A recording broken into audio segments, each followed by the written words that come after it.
బ్రహ్మణ్యేశ్వర స్వామి వారి యొక్క వైభవం గురించి 4 మాటలు చెప్పుకోవాలి అనేటటువంటి ఒక సత్సంకల్పం బ్రహ్మశ్రీ మోహన్ రావు గారి దంపతులకు కలగడం, దానికి ఆ వల్లీ దేవసేనా సమేత సుబ్రహ్మణ్యేశ్వర స్వామి వారి యొక్క అనుగ్రహము తోడై ఇవాళ అది 4 మాటలుగా వాచిక రూప కైంకర్యం చేసేటటువంటి అదృష్టం పరమేశ్వరుని యొక్క అనుగ్రహం చేత కలగడం నిజంగా సర్వేశ్వరుడి కృపకి తార్కాణం.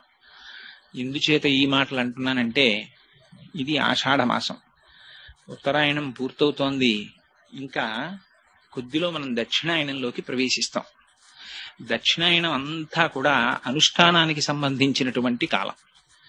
అటువంటి సమయంలో సుబ్రహ్మణ్యేశ్వర స్వామి వారి గురించి 4 మాటలు చెప్పుకోవడం, ఆయన యొక్క అనుగ్రహానికి పాత్రులు కావడం చాలా అవసరమైనటువంటి విషయం. సుబ్రహ్మణ్య తత్వం చాలా ఆశ్చర్యకరమైన తత్వం. ఎందుచేత అంటే, మీకు మిగిలినటువంటి దేవతామూర్తులను పిలిచేటప్పుడు స్వామి అనేటటువంటి పదాన్ని అందరు మూర్తులకు ప్రత్యేకించి కలిపి మాట్లాడరు. కానీ మాట్లాడడం దోషం కాదు. రామస్వామి అనం, సాధారణంగా రామచంద్రమూర్తి అంటాం. వెంకటరమణుడు గోవిందుడు అంటాం. గోవిందస్వామి అని అనడం తప్పు కాదు, కానీ సాధారణంగా కలపం. కానీ సుబ్రహ్మణ్యుడు అనం, సుబ్రహ్మణ్యేశ్వర స్వామి వారు అంటాం. ఆ స్వామి అన్న మాట సుబ్రహ్మణ్యేశ్వర స్వామి వారికి ప్రత్యేకం వర్తింపచేసి మాట్లాడతారు. అమరకోశం అని సంస్కృతంలో ఒక పుస్తకం ఉంది. అందులో స్వామి అనేటటువంటి మాటని అసలు ఒక్క సుబ్రహ్మణ్యేశ్వర స్వామి వారికి మాత్రమే చెప్పారు. ఎందుచేత అంటే, ఆయన ఆ ధీర దేవసేన నాయక ఆ స్వామీ ప్రత్యేకించి గజముఖ అనుజ అని ఆ అమరకోశంలో ఆ స్వామి అన్న మాట సుబ్రహ్మణ్యేశ్వర స్వామి వారికి మాత్రమే ప్రత్యేకం చెందినది అని చెప్పారు.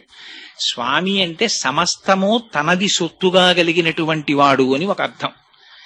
ఇప్పటికీ 7 కొండల మీద వెలిసినటువంటి వెంకటేశ్వర స్వామి వారిని సుబ్రహ్మణ్యేశ్వర స్వామి వారి యొక్క అవతారముగా కీర్తించి విశ్వసించేటటువంటి జనులు, భక్తులు చాలా మంది ఉన్నారు.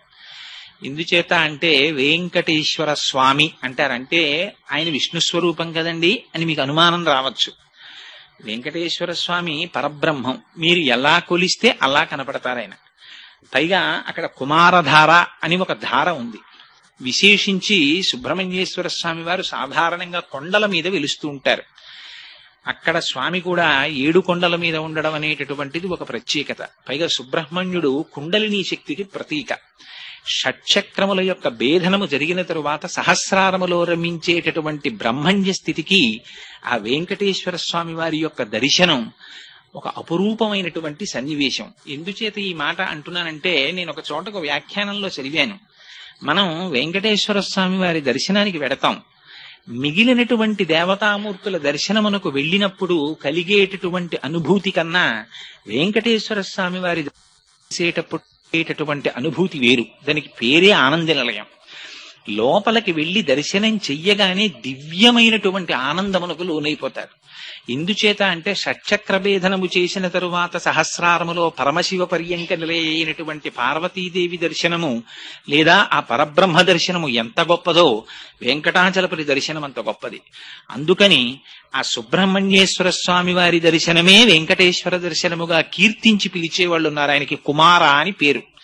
కుమారాయే బాల, అందుకని బాలాజీ అంటే కుమారస్వామి అని పిలిచేటటువంటి వాళ్ళు, కుమారస్వామిగా ఆరాధించేటటువంటి వాళ్ళు అనేక మంది భక్తులు ఉన్నారు.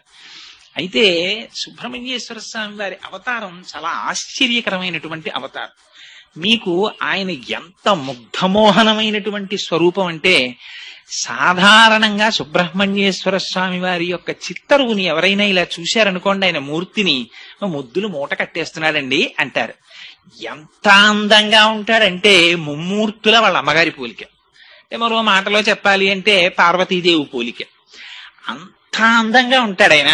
మహానుభావుడు ఆ విభూతి రేఖలు పెట్టుకుని, ఆ కుంకుమ పెట్టుకుని, ఆ చేతిలో శక్తి శూలాన్ని పట్టుకుని నిలబడితే ఆ వల్లీ దేవసేన సహిత సుబ్రహ్మణ్యేశ్వర స్వామి వారి దర్శనము చేసినంత మాత్రం చేత మనస్సు లయమైపోతుంది. అయితే అనేకమైనటువంటి దేవతాంశములు జన్మించాయి. కానీ వీటికి లేనటువంటి చిత్రం అంతా సుబ్రహ్మణ్యేశ్వర స్వామి వారి అవతారం దగ్గర వచ్చింది. ఎందుచేత అంటే మీరు ఏ గ్రంథం తీసుకోండి, పవిత్ర గ్రంథం శ్రీమద్ రామాయణం తీసుకోండి, బాలకాండలో సుబ్రహ్మణ్యేశ్వర స్వామి వారి అవతారం చెప్తారు. భారతం తీసుకోండి, సుబ్రహ్మణ్యేశ్వర స్వామి వారి గురించి చెప్తారు. వామన పురాణం తీసుకోండి, సుబ్రహ్మణ్యేశ్వర స్వామి వారి గురించి చెప్తారు. స్కాంద పురాణం కేవలం సుబ్రహ్మణ్యేశ్వర స్వామి వారి పేరు మీద వచ్చింది. అది పురాణాలన్నింటిలోకి పెద్ద పురాణం. మీరు కుమార సంభవం, కాళిదాస కృతం ఎవరైనా సుబ్రహ్మణ్యేశ్వర స్వామి వారి గురించి చెప్తారు. ఇంకా చిత్రం ఏమిటంటే అసలు శ్రీమద్ రామాయణాన్ని రచించినటువంటి వాల్మీకి మహర్షికి ఒక గొప్ప అలవాటు. ఆయన ఏ సర్గకి ఫలశ్రుతి చెప్పరు. ఈ సర్గ చదివితే ఇదిగో ఇది వస్తుంది అని ఎక్కడా ఉండదు. మీకు అంత శక్తివంతమైన సుందరకాండకి ఫలశ్రుతి చెప్పలా వాల్మీకి మహర్షి. ఏ సర్గకైనా అందులో సీతాదేవి దర్శనం జరిగినటువంటి సర్గ పరమపావనమైనటువంటి సర్గ. అలాగే జయమంత్రం చెప్పినటువంటి సర్గ పరమపావనమైన సర్గ. మరి ఆ సర్గలలో వేటికైనా ఫలశ్రుతి చెప్పారా వాల్మీకి మహర్షి? ఇవి జరిగితే ఇదిగో ఇది జరుగుతుంది అని ఎక్కడ చెప్పరు వాల్మీకి. అంతటి వాల్మీకి బాలకాండలో సుబ్రహ్మణ్యేశ్వర స్వామి వారి అవతార ఘట్టం దగ్గరికి వచ్చేటప్పటికే ఫలశ్రుతి చెప్పారు. గంగావతరణానికి ఫలశ్రుతి చెప్పారు. కొన్ని సర్గలకి మాత్రమే వేళ్ల మీద లెక్క పెట్టచ్చు, వాటికే చెప్పారు ఫలశ్రుతి. అలా ఫలశ్రుతి చెప్పబడినటువంటి పరమపావనమైనటువంటి గాథ సుబ్రహ్మణ్యేశ్వర స్వామి వారి అవతారం. అయితే అసలు ఆ అవతారం రావలసిన అవసరం ఏమిటి, ఎందుకు వచ్చింది అంటే దానికి కొంచెం శివమహాపురాణంలో ప్రవేశించవలసిన అవసరం ఉంటుంది.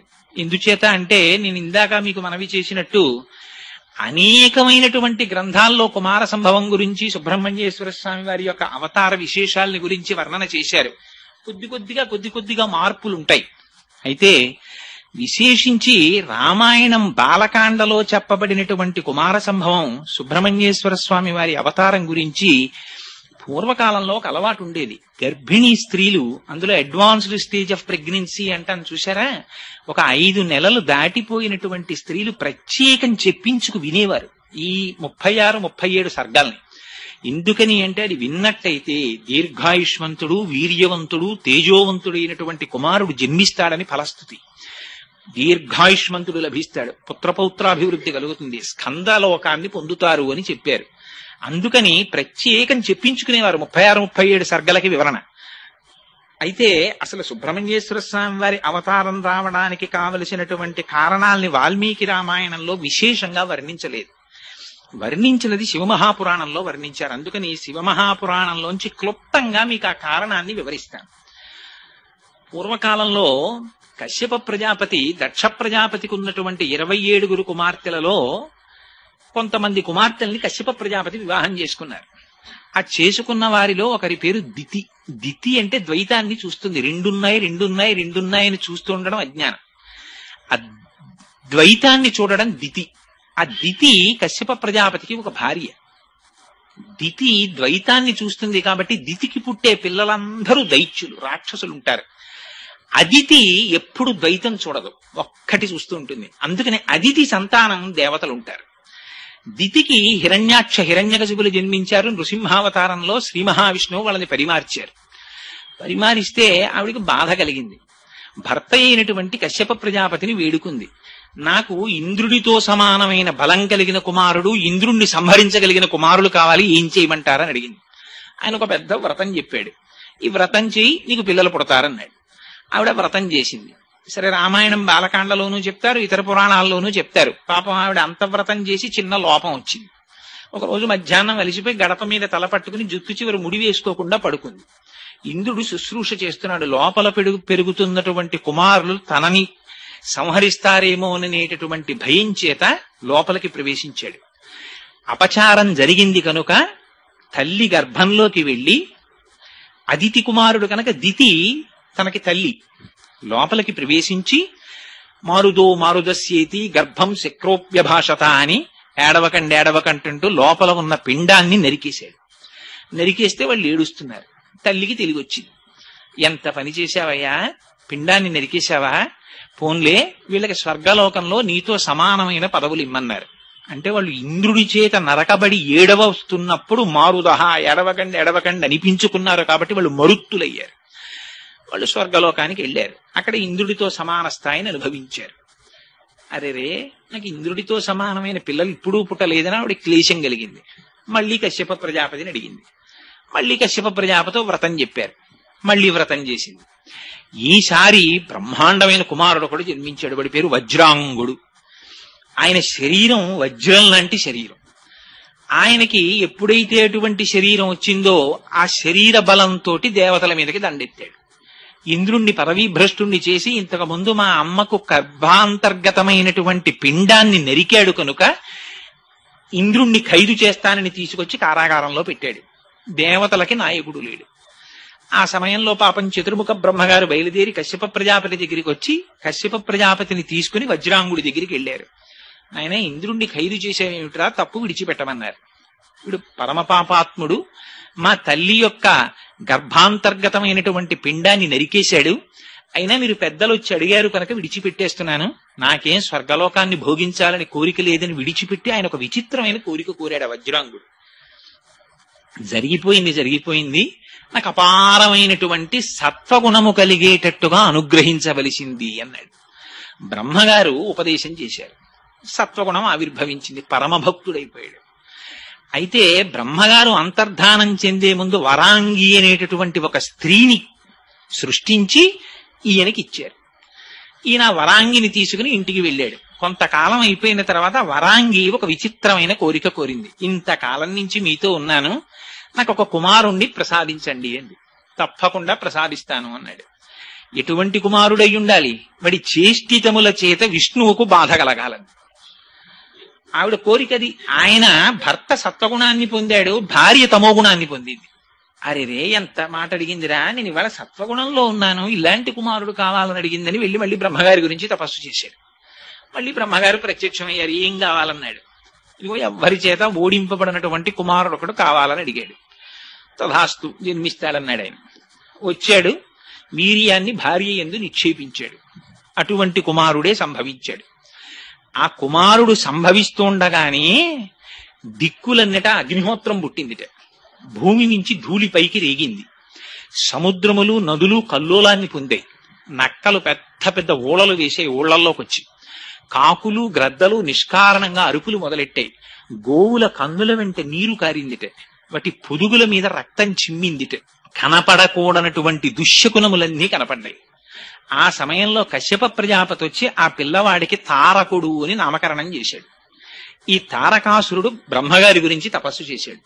బ్రహ్మగారు ప్రత్యక్షమయ్యారు. చిత్రం ఏమిటంటే, మీకు దేవతలు తపస్సు చేస్తారు, ఋషులు తపస్సు చేస్తారు, రాక్షసులు తపస్సు చేస్తారు. తేడా ఎక్కడుంటుందంటే, రాక్షసులు చేసేటటువంటి తపస్సు దేహాన్ని సూషింప చేసేస్తారు. వాడు చేసిన తపస్సు మీరు శివమహాపురాణంలో చదివితే ఆశ్చర్యం వేస్తుంది. వాడు ఎటువంటి తపస్సు చేశాడో తెలుసా అండి? వాడు 1000 సంవత్సరములు పొగలోకి ముఖం పెట్టి తపస్సు చేశాడు. పొగ పీలుస్తూ 2 నిమిషాలు మనం పొగలో మొహం పెట్టలేము. వాడు 1000 సంవత్సరాలు పొగలో మొహం పెట్టి తపస్సు చేశాడు. 1000 సంవత్సరాలు బొటనవేలు మీద నిలబడి తపస్సు చేశాడు. 1000 సంవత్సరాలు చెట్టుకొమ్మ మీద నిలబడి తపస్సు చేశాడు. 1000 సంవత్సరాలు అగ్నిహోత్రంలో నిలబడి తపస్సు చేశాడు. 1000 సంవత్సరాలు నీళ్లలో నిలబడి తపస్సు చేశాడు. 1000 సంవత్సరాలు కన్నార్పకుండా సూర్యుని చూస్తూ తపస్సు చేశాడు. ఎంత క్లేశ పెట్టాడో చూడండి శరీరాన్ని. తప్పించిపోయాడు. బ్రహ్మగారి గురించి ప్రత్యక్షమయ్యారు చతుర్ముఖ బ్రహ్మగారు. ఏమి నీ కోరిక అన్నారు.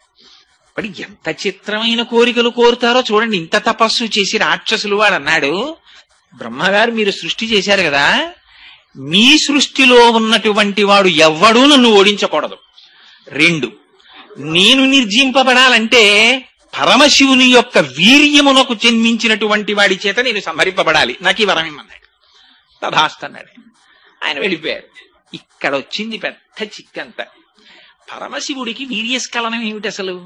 ఆయన మహానుభావుడు. ఆయనకి కామారి అని పేరు. మరి ఎంత గొప్ప తంటా తెచ్చిపెట్టాడో చూడండి. నిజంగా రాక్షసుడు వాడి లక్షణం ఏమిటంటే, ఎవ్వరూ చెయ్యనివి పరమశివుడు 2 చేస్తాడు. ఆయన యమధర్మరాజుని తంతాడు ఎడంకాలితోటి. అందుకని శివానంద లహరిలో శంకరులు అంటారు, వక్షస్థాడనమంతకస్య కఠినాపస్మార సంవర్ధనం బుభృత్ పర్యటనం నమత్సురశిర కోటీర సంఘర్షణం కర్మేదం మృదులస్య తావక పదద్వంద్వస్య గౌరీపతే మచ్చేతో మణిపాదుకా విహరణం శంభో సదాంగీకురు అంటారు.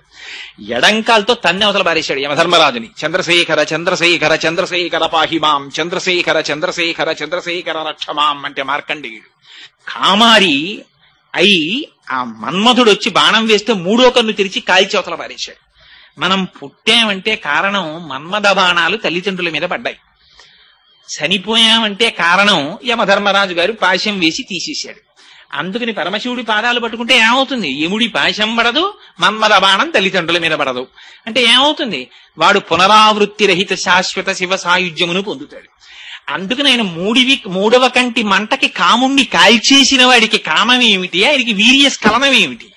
అందుకని అది అవదు కాబట్టి వీడు చచ్చిపోవడానికి కావలసినటువంటి వాడు పుట్టడు. అది వాడి నమ్మకం. అందుకని పరమశివుడికి వీర్యము స్ఖలనమైతే ఆ వీర్యములోంచి ఉద్భవించిన వాడి చేత నా మరణమునకు హేతు అవుతుంది అన్నాడు బ్రహ్మగారు. తపస్సు ఇప్పుడు దేవతలకు ఉన్న గొప్ప లక్షణం ఏంటంటే తపస్సు చేసిన తర్వాత అక్కడ తర్కం చేయరు. తదాస్తన్నాడు, వెళ్ళిపోయాడు. ఇహతంటా ప్రారంభం. వాడు ఇంటికి వెళ్ళాడు. వచ్చేసింది వరం. వెంటనే వాళ్ళకి జ్ఞాపకం వచ్చేది ఎవరంటే పాపం ఇంద్రుడు గుర్తొస్తాడు. వీళ్ళు గబగబా వెళ్ళిపోయాడు. వెళ్ళిపోయి ఇంద్రుడిని పదవీ భ్రష్టుణ్ణి చేసేశాడు. చేసేయగానే ఇంకక్కడి నుంచి దేవతలందరూ ప్రతి పురాణంలో మనం చదివేటటువంటి విశేషమే. అనేక కష్టాలు పడ్డారు. ఆ కష్టాలు పడి దేవతలందరూ కలిసి బ్రహ్మగారి సభకి వెళ్ళారు. అయ్యా ఎలాగయ్యా స్వామి మాకు ఎలా? వీళ్ళేమనుకున్నారంటే దేవతలు పార్వతీదేవినిచ్చి వివాహం చేస్తే పార్వతీ పరమేశ్వరులు ఇద్దరు క్రీడిస్తే ఆ పార్వతీ పరమేశ్వరులు ఇద్దరికి కుమారుడు జన్మిస్తాడని వీళ్ళు అనుకున్నారు అని పాపం వీళ్ళు ఎదురు చూస్తున్నారు. ఎదురు చూస్తుండగా అప్పటికి 100 దివ్య సంవత్సరములు గడిచిపోయాయి. వాళ్ళిద్దరూ ఏకాంతంలోకి వెళ్ళి ఆయన తిరిగి రాడు, ఆవిడికి గర్భం రాదు. ఎక్కడ వచ్చిన గొడవరా అని దేవతలందరూ బయలుదేరారు. బయలుదేరి ఇక్కడ ఈ విషయాన్ని ఇప్పుడు శివమహాపురాణంలోంచి వాల్మీకి రామాయణాంతర్గత బాలకాండలో పొందాం. ఇక్కడ వాల్మీకి మహర్షి చెప్తారు. ఇంకిక్కడి నుంచి రాముణ్ణి ఉద్దేశించి చెప్తుంటారు ఈ కథ. అందుకని పురారామ కృతోత్యాహో నీలకంఠో మహాతపాహ దృష్ట్వాచ స్పృహయాదేవి మైథునాయోపచక్రమే అన్నారు. 100 దివ్య సంవత్సరముల పాటు పరమశివుడు పార్వతీదేవితో క్రీడిస్తూ ఏకాంతమునందుండిపోతే దేవతలందరూ సమావేశం పెట్టుకున్నారట. వెర్రి వెర్రి ఆలోచనలు పుడుతూ ఉంటాయి ఒక్కొక్కసారి. ఎంతటి వాళ్ళకి వీళ్ళకి అక్కర్లేని సబ్జెక్టు. వీళ్ళకి ఏం ఆలోచన చేశారంటే దేవతలందరూ రే పరమశివుడు అంటేనే దుర్నిరీక్షుడు కదా, ఆయనను అసలు దర్శనం చేయడమే చాలా కష్టం కదా భగవానుడిని. అసలు శాస్త్రం అలాగే మాట్లాడింది. ఎందుచేత అంటే పార్వతీదేవి దర్శనం చెయ్యాలంటేనే అమ్మవారి దర్శనం అంటే అమ్మవారి పాదమునకున్నటువంటి బొటనవేలి కాలి గోటు అని వీళ్ళందరూ బయలుదేరి కైలాస పర్వతం దగ్గరికి వెళ్లి పెద్ద ప్రార్థన మొదలెట్టారు. దేవదేవ మహాదేవ సర్వలోక హితేరత నలోకాధారయిష్యంతి తవ తేజ సురోత్తమా అని. అయ్యో స్వామి పరమేశ్వర, నువ్వు సర్వలోకములను కాపాడవలసినటువంటి వాడివి. నీకు రేతోస్ఖలనమైతే దాన్ని పార్వతీదేవి సహించలేదు. పార్వతీదేవి ఏమిటయ్యా, ప్రపంచంలో ఎవ్వరూ సహించలేరు దాన్ని. అందుకుని నీ యొక్క వీర్యము నీ యందే ఉంచుకో, ఆ రేతస్సు స్ఖలనము కాకుండా చూడు అని అడిగారు. అడిగితే లోపల భార్యతో సంగమిస్తున్నటువంటి పరమేశ్వరుడు బయటికి వచ్చాడు. కుమార సంభవం మనకు అనేక రహస్యాలు చెప్తుంది. ఇప్పటికీ కూడా దేవీ భాగవతంలో చెప్తారు, శ్రాంతే భీతే త్యక్స్తనాస్త్రే పతితే బాలకేస్తథా. కొన్ని నియమాలున్నాయి. ఆ నియమాలున్నటువంటి వాళ్ళని ఎట్టి పరిస్థితులలోనూ కూడా ఎంత పని ఉన్నప్పటికీ బయటికి పిలవడానికి వీల్లేదు. వాళ్ళని అటువంటి కార్యక్రమంలో అనగా ఏ తపస్సు చేసుకుంటున్న వాళ్ళని లేదా మైథునంలో ఉన్నటువంటి వాళ్ళని బయటికి పిలవడం కానీ వాళ్ళ ఏకాంతాన్ని భంగం చేయడం కానీ చెయ్యకూడదు. వీళ్ళు వెళ్లి పెద్ద ప్రార్థన మొదలెట్టారు. ఆయనకి భక్తవశంకరుడు అని బిరుదు పరమేశ్వరుడికి. ఇది పరమశివుని యొక్క గొప్పతనం అంటే. అటువంటి సమయంలో మహాయోగి అయినటువంటి పరమశివుడు భార్యా సంగమాన్ని విరమించి అరేరే పిల్లలు ఎక్కడో పెద్ద కేకలు వేస్తున్నారు నా కోసమని ఆ మాట వేయడంలో చూడండి వాల్మీకి మహర్షి ఏం మాట వేశారో చూడండి. పురారామ కృతోద్యాహో నీలకంఠో మహాతపాహ. నీలకంఠుడని పిలిచారు ఆయన్ని. ఇంకో మాట పెట్టి పిలవకూడదా? నీలకంఠుడని పిలవడం ఎందుకు అంటే హాలాహల భక్షణం చేయవలసి వచ్చినప్పుడు ఆయన మాట చెప్పాడు. పరహితము చేయునెవ్వడు పరమహితుండగును భూత పంచకమునకున్ పరహితమి పరమధర్మము పరహితునకు నిదురు లేదు పర్వేందుముఖి. ఈ భూత పంచకానికి ఎవరు ఉపకారం చేస్తారో వాళ్ళు అంతటి చేత ఉపకారం చేయబడతారు. అందుచేత నేను ఈ హలాహలాన్ని బుచ్చేసుకుంటానన్నాడు పరమశివుడు. ఆయన అంతటి మహాత్యాగి. ఆయనకి బిరుదు కూడా భక్తవశంకరుడు. భక్తులు ఆర్తితో శివా అని పిలిస్తే చాలు గబగబా పరిగెత్తుకొచ్చేస్తాడు ఆయన. అందుకే భాగవతంలో పోతన గారు అంటారు, చని కైలాసముజొచ్చి శంకరుడి వాసద్వారముంజేరు ఈశుని దవ్వారికు లడ్డుపడ్డ తలమంచుంజొచ్చి కుయ్యో ముర్రో విను మాలింపుము చిత్తగింపుదయన్ వీక్షింపుమన్ సంభుజానన ముఖ్యుల్ కని ఆర్తరక్షణ కళా సంరంభునిన్ శంభునిన్ అన్నారు. ఆర్తరక్షణ కళా సంరంభుడు ఆయన. ఆర్తితో వెళ్లి శంకరా అని పిలిస్తే చాలా, అయ్యో నేను ఈ పని చెయ్యడమా చెయ్యకపోవడమా ఆయనకు ఉండదు. గబగబా పరిగెత్తుకొచ్చేస్తాడు. ఊళ్ళో వాళ్ళెవరూ తాగనన్న విషయాన్ని తన చుట్టూ సురసంఘములు జయ జయధ్వానంబులన్ బొబ్బిడన్ ఘనగంభీర రవంబుతో శివుడు లోకద్రోహి హుంపోకు రమ్మని కెంగేల తెమల్చి కూర్చి కడిగా నంకించి జంబూపలంబున సర్వంకషమున్ మహావిషమునాహారించి హేలాగతి. ఒక్కసారి ఆ విషాన్ని చేత్తో పట్టుకుని ఇలా నేరేడు పండులా నలిపేసి నోట్లో పెట్టేసుకున్నాడు.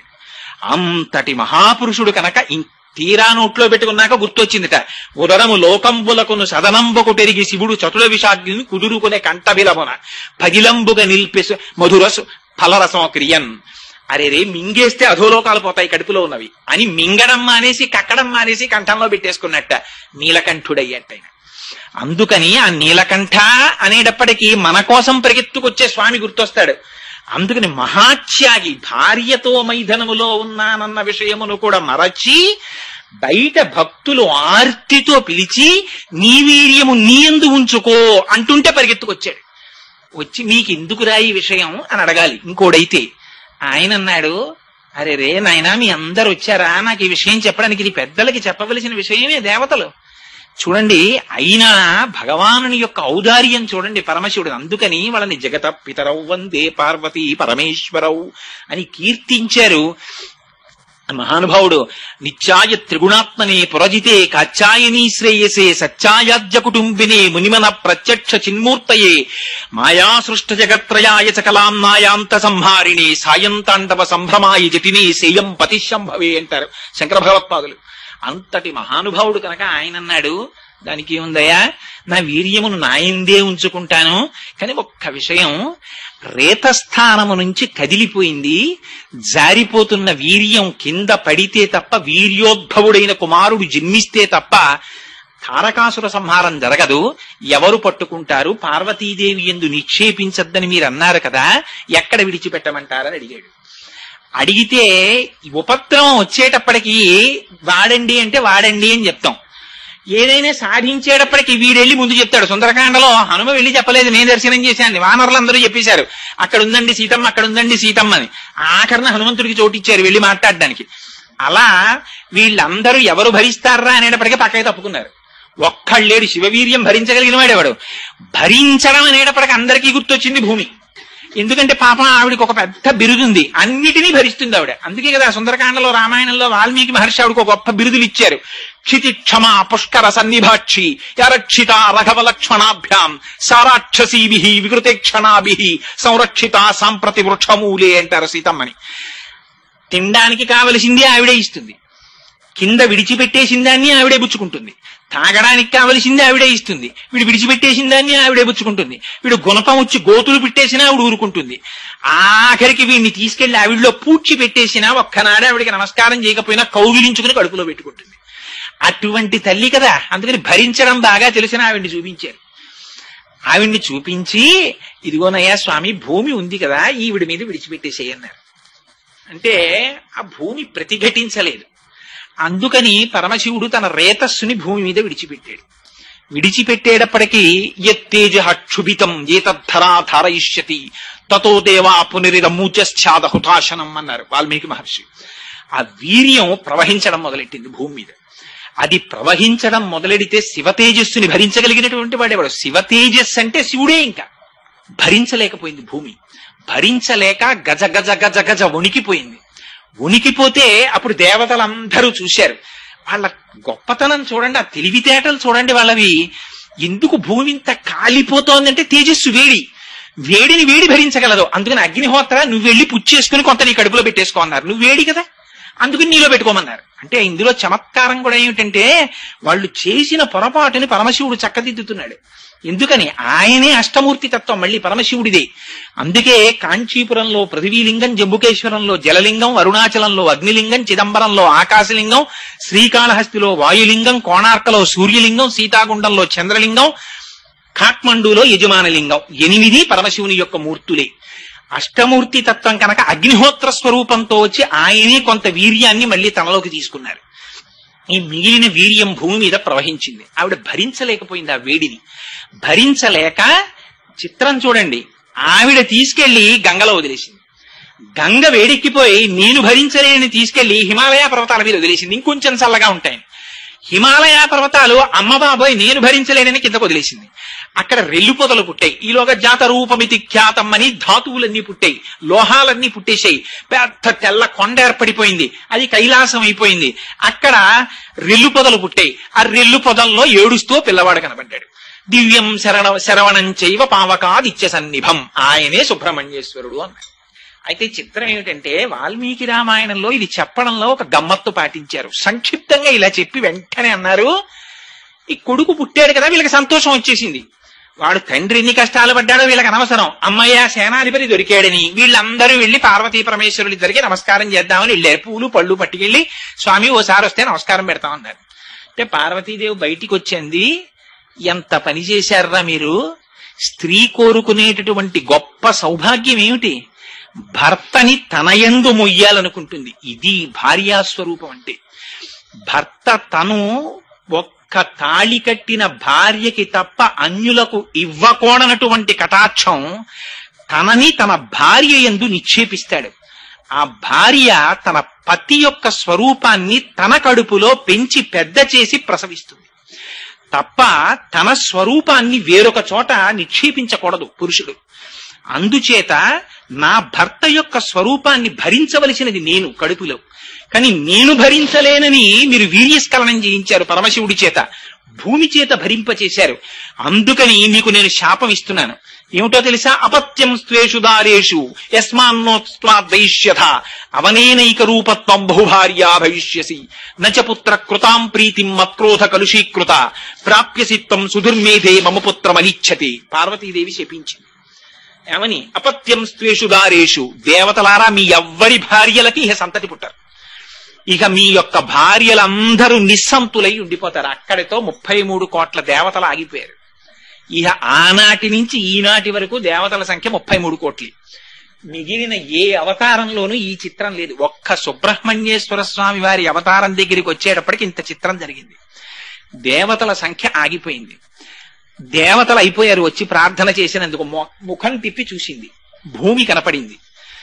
నేను పొందవలసినటువంటి నా పతి యొక్క తేజస్సుని నువ్వు స్వీకరించావు కాబట్టి అవనేనైక రూపత్వం బహుభార్యా భవిష్యసి. ఒక స్త్రీకి ఇంతకన్నా దారుణమైన శాపం ఇంకోటి ఉండదు. నువ్వు ఒక్కటివే, నీకు భర్తలనేకం పొమ్మంది. అందులో వావివరసలు లేకుండా ఉంటాయి. ఎందుకని? తండ్రి గారు భూమిపతే, కొడుకు గారు భూమిపతే. తండ్రి ఆ భూమికి పతే పరిపాలిస్తాడు, ఆ తండ్రికి కొడుకు మళ్ళీ భూమికి పతే. కారే రాజులు రాజ్యములు గెలువరే గర్వోన్నతిం పొందరే వారేది సిరి మూట కట్టుకుని పోవంజాలిరే భూమిపై పేరైనం కలదే శిబి ప్రముఖులను ప్రీతిని యశక్కాములై ఈరే కోర్కెలు వరలంతలపరే ఇక్కాలమున్ భార్గవ అంటారు పోతన గారు. ఎంతమంది వచ్చారో ఎంతమంది వెళ్ళిపోయారు. అందుకని అవనేనైక రూపత్వం బహుభార్యా భవిష్యసి, నీకు బోల్డ్ మంది భర్తలు అవతల బొమ్మంది. ఎందుకని? తన భర్త వీర్యం తను పొందకుండా చేసింది కాబట్టి అని. ఇంకొక మాట అంది, నువ్వు ఒక స్వరూపంతో ఉండవు, అనేకమైనటువంటి స్వరూపాలతో ఉంటావు. అందుకని చవిటి నేల, ఊషర క్షేత్రం, సస్యశ్యామలం, ఇన్ని రకాలుగా భూమి మారిపోయింది అని పార్వతీదేవి శపించింది. ఇక్కడ రామాయణంలో అంతవరకే చెప్పారు, కానీ శివమహాపురాణంలో ఇంకొక మాట కూడా చెప్పారు. అగ్నిహోత్రుడి వంక చూసింది. భూమి భరించలేని తేజాన్ని నువ్వు భక్షించావు కాబట్టి నువ్వు సర్వభక్షకుడు అయిపోతావు. ఇది తినచ్చా ఇది తినకూడదా అని ఉండదు. శవం దగ్గర నుంచి ప్రతిదాన్ని కాలుస్తావు మంది. ఆనాటి నుంచి ఈనాటి వరకు అగ్నిహోత్రుడు సర్వభక్షకుడు. ఇవన్నీ అమ్మవారి శాపాలు. కుమార సంభవ సమయంలో పార్వతీదేవి ఆగ్రహం చెంది ఇచ్చినటువంటి శాపాలు. ఆనాటి నుంచి ఈనాటి వరకు కుమార సంభవం ఒక నీతి నేర్పుతుంది మనకు. అత్యంత ప్రమాదకరం ఏమిటంటే భార్య భర్తృ సమాగమ సమయమునందు వెళ్లి వారిని ఎట్టి పరిస్థితులలోనూ కూడా వారి ఏకాంతమును భంగపరచరాదు.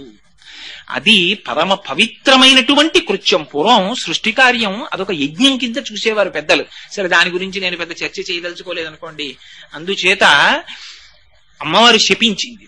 సరే, ఈ శాపములు అయిపోయిన తరువాత వీళ్ళందరూ దీనమైన ముఖాలు వేసుకున్నారు, వెళ్ళిపోయారు. పరమశివుడికి కామమేమిటి? ఆయనకి లోక రక్షణ హేతువు కొరకు వీర్యాన్ని స్రవించాడు. కానీ అది వాళ్ళు భూమిని చూపించారు. భూమిని చూపించడంలో అరెరే రేతస్సు ఫలితాన్ని ఇవ్వలేకపోతోందని అగ్నిస్వరూపంతో కొంత తేజస్సుని దాచాడు ఆయన.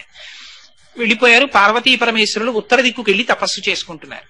తారకాసురుడి ఆగడాలు మిన్నంటిపోయి వీళ్ళందరూ బ్రహ్మగారి దగ్గరికి వెళ్ళారు.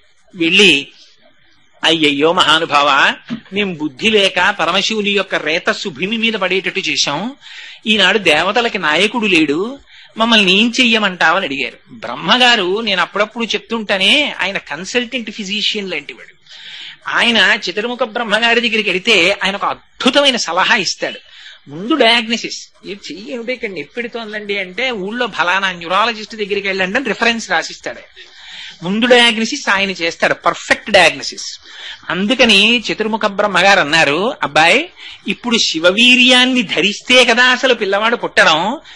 ఆవిడ శపించేసింది పార్వతీదేవి, అపత్యం స్త్వేషు దారేషు, దేవతల భార్యలు ఎవ్వరికీ పిల్లలు పుట్టరు. కాబట్టి ఇప్పుడు భరించేవాళ్ళు ఎవరు? పైగా మీకెవరికైనా ధైర్యం ఉందా? పోనీ ఇప్పుడు మళ్ళీ శివవీర్యాన్ని భరించేటటువంటి ఉద్దేశం ఏ స్త్రీకైనా ఉందా? అంటే ఎవరు వస్తారు మళ్ళీ అమ్మవారి తెలిస్తే? అందుకని ఎవరూ రారు. కాబట్టి ఎవరైతే ఆవిడ ఒప్పుకుంటుంది, తనకి తోడ పుట్టిందో ఒక ఆవిడుంది. ఎవరు? హిమవంతుని యొక్క పెద్ద కూతురు గంగాదేవి. తన అక్కగారే కాబట్టి బహుశః గంగాదేవి స్వీకరిస్తే ఆవిడికి కోపం రాకపోవచ్చు. అందుకని గంగలో శివవీర్యాన్ని విడిచిపెట్టండి. ఎక్కడుంది ఇంకా శివవీర్యం? అగ్నిహోత్రుడి దగ్గర ఉంది. ఆయన భూమి భరించలేనప్పుడు కొంత స్వీకరించాడు కాబట్టి అగ్నిహోత్రుడు అష్టమూర్తి తత్వంలో పరమశివుడే. అందుకని తీసుకువెళ్ళి అక్కడ విడిచిపెట్టు గంగలో అన్నారు. అంటే ఎంత జాగ్రత్త చూపించారో చూడండి. అందుకే కుమార సంభవం వింటే అటువంటి కుమారులు కలుగుతారనడానికి కారణం అది. ఈయన వెళ్ళి ప్రార్థన చేశాడు అగ్నిహోత్రుడు. ఏమని? గర్భం ధారయ వైదేవి దేవతానామిదం ప్రియం తస్య దద్వచనం శ్రుత్వా దివ్యం రూపమధారయత్. అమ్మా గంగా, దేవతలందరూ కోరుతున్నారు, పరమశివుని యొక్క రేతస్సు నా యందు ఉన్నది, దాన్ని నీ యందు విడిచిపెడతాను, నువ్వు అనుగ్రహించవలసింది అన్నాడు. అంటే తస్య దద్వచనం శ్రుత్వా, ఆ మాటలు విని ఆవిడ ప్రీతి పొందింది. ప్రీతి పొంది దివ్యం రూపమధారయత్, చక్కనైన రూపాన్ని పొందింది. అగ్నిహోత్రుడు సమాగమించాడు గంగాదేవితోటి. సమాగమించి శివుని యొక్క రేతస్సుని గంగలోకి ప్రవేశపెట్టాడు. ప్రవేశపెడితే అక్కడ ఎంత గొప్ప మాటలు వాడారో తెలుసా అండి? సర్వావయవముల యందు తృప్తిని పొందిందిట గంగ. పూర్ణాయుర్దాయము కలిగిన వాడు, గొప్ప తేజస్వి, వీర్యవంతుడు, తెలివైన వాడు, ఇటువంటి కుమారుడు జన్మించాలంటే ఆనుకూల్యము భార్యం యందుండి ఆరోగ్యవంతురాలై సమాగమనముకు సిద్ధపడి పరమ ప్రీతిపాత్రులైనటువంటి దేవతామూర్తుల దర్శనం చేస్తూ ఉండగా అటువంటి విషయాలు మనస్సులో నింపుకొని భార్య యందు సమాగమించినటువంటి వాళ్ళకి అపారమైన తేజోవంతులైన కుమారులు జన్మిస్తారు. ఇది కుమార సంభవం చెప్పేటటువంటి రహస్యం, నా సొంతంగా చెప్తున్నది కాదు. అంతేకాని ఏదో తొండని గద్దెత్తుకుపోతున్న ఫోటోలు ఇలాంటివి బెడ్రూముల్లో పెట్టుకుంటే అలాంటి కీచక ప్రవృత్తున్న పిల్లలే పుడతారు. అందుకని బెడ్రూముల్లో ఎలాంటి ఫోటోలు పెట్టుకోవాలో కూడా కుమార సంభవం చెప్పేసింది. అందుకని దివ్యం రూపమధారయత్, ఆవిడ దివ్యమైన రూపాన్ని పొందింది. ఆ తేజస్సుని విడిచిపెట్టాడు గంగలోకి. ఆ గంగలోకి విడిచిపెడితే గంగ భరించింది కానీ ఆ గంగ తీసుకుని వెళ్లేటప్పుడు అపారమైన ఉడుకుదనం ప్రసరించింది. శివ తేజస్సుని భరించలేకపోయింది. భరించలేక ఆ తేజస్సు కొంతవరకు వచ్చిన తరువాత ఇహ భరించలేక దాన్ని తీసుకుని వెళ్లి హిమాలయ పర్వత శిఖరముల దగ్గర విడిచిపెట్టేసింది. ఆ హిమాలయ పర్వత శిఖరముల దగ్గర విడిచిపెట్టినప్పుడు ఒక ఆశ్చర్యకరమైనటువంటి సంఘటన జరిగింది. ఏమిటా ఆశ్చర్యకరమైన సంఘటన అంటే, అందులో ఉండేటటువంటి శోణితము చేత బంగారము వెండి పుట్టేట.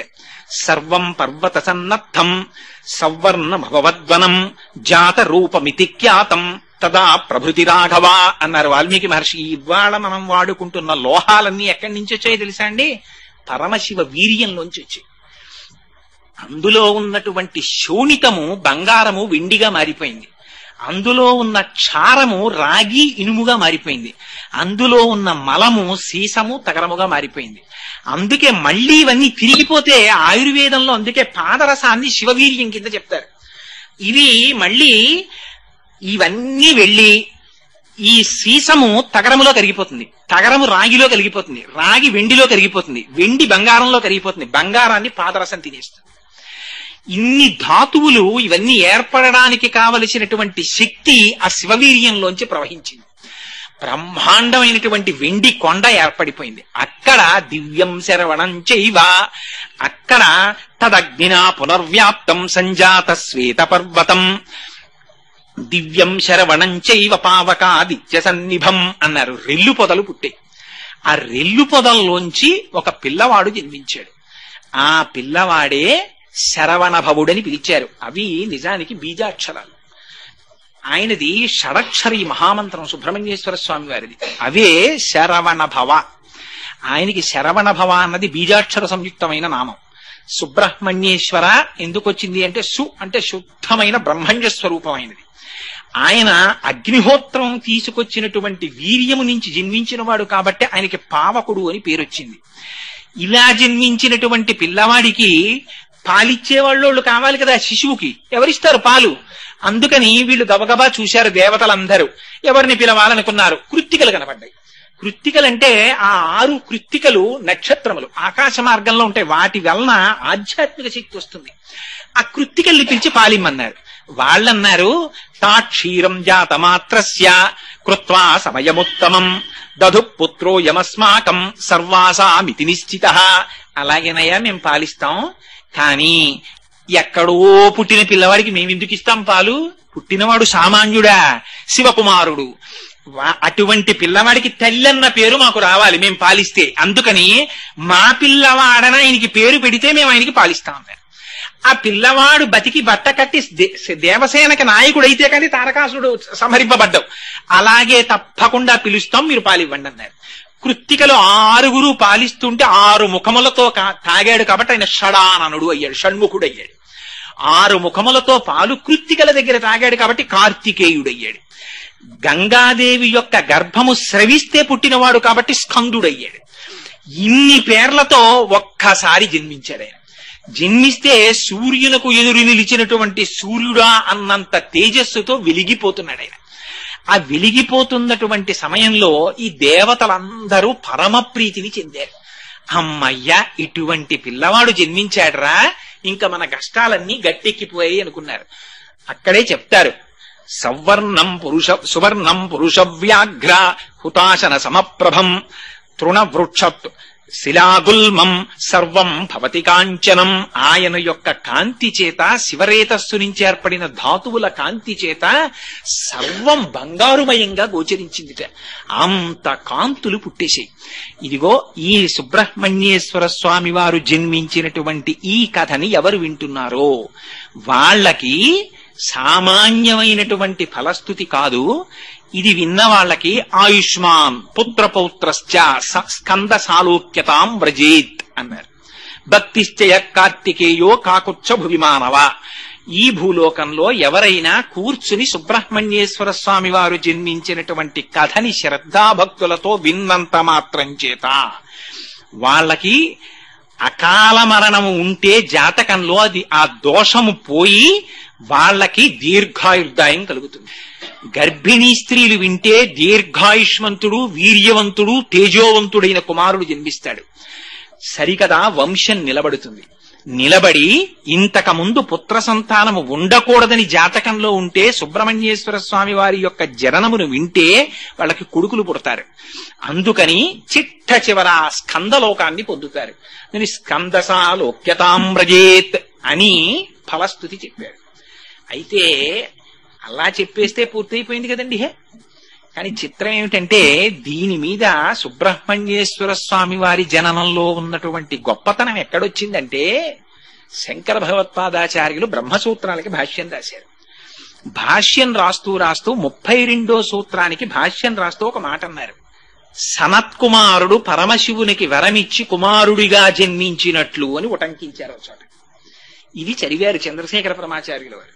చదివి సనత్కుమారుడు పరమశివుడికి వరం ఇవ్వడం ఏమిటి, అసలు పరమశివుడు ఇంకోళ్ళకి వరం ఇస్తాడు కానీ ఆయనకి ఈయన వరం ఇవ్వడం ఏమిటి అని ఆశ్చర్యం వేసి చంద్రశేఖర పరమాచార్యుల వారంతటి వారికి ఇది అర్థం గాక 20 సంవత్సరముల పాటు కనపడ్డ ప్రతి పండితుణ్ణి అడిగారు, మీకు ఈ విషయం ఏమైనా తెలుసా అని. అందరు పండితులు అయ్యో మాకేమిటో తెలియదండి, ఆ విషయం మేము ఎక్కడా వినలేదనేవారు. ఆఖరణ ఒకసారి 18 పురాణాలని తమిళ భాషలోకి అనువదించిన ఒక మహాపండితుడు ఎలా అయినా చంద్రశేఖరులకి విషయం చెప్పాలని పరిశ్రమించి భిక్షావందనం చేసి ఒక రోజున చంద్రశేఖరులకు వచ్చి చూపించాడు ఎక్కడదో ఈ రహస్యం. త్రిపురా రహస్యము అనేటటువంటి దాంట్లో మాహాత్యకాండలో ఉంది రహస్యం, సుబ్రహ్మణ్యేశ్వర స్వామి వారి జననం గురించి. అందులో అసలు రహస్యాన్ని బయటపెట్టారు. ఏమిటా రహస్యం అంటే, సనత్కుమారుడు అని మీరు వినే ఉంటారు. ఆయన బ్రహ్మమానస పుత్రుడు, పుట్టుకతోనే గొప్ప విరాగి, అపారమైనటువంటి జ్ఞాన సంపన్నుడు.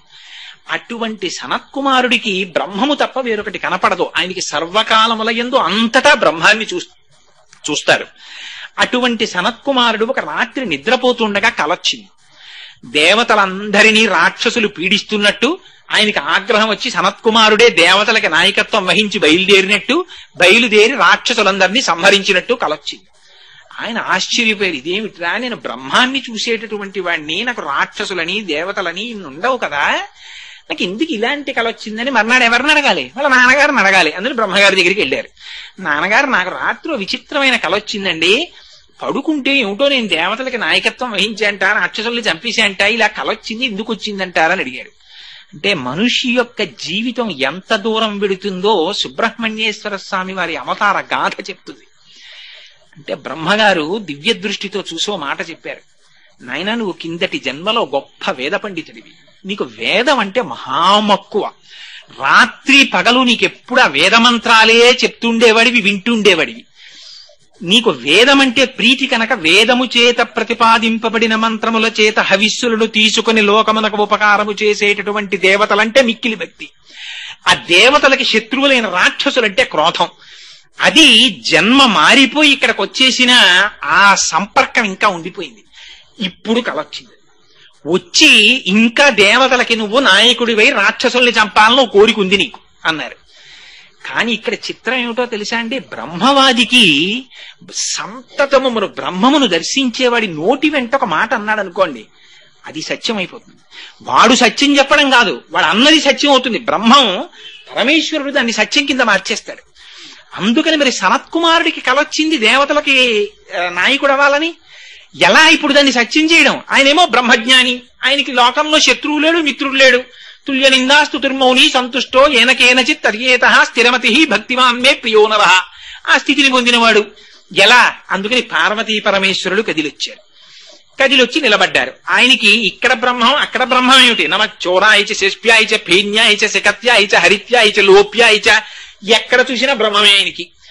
ఆ బ్రహ్మంలో బ్రహ్మం మళ్ళీ పరమశివుడు వస్తే కొత్త బ్రహ్మం ఏమిటి? అంతా బ్రహ్మమే. అందుకని ఆయన ఏం లేవలేదు, నమస్కారం చేయలేదు, అంతా శివుడే, ఇంకా కొత్త శివుడే ఉన్నా కానీ అలా చూస్తున్నాడు.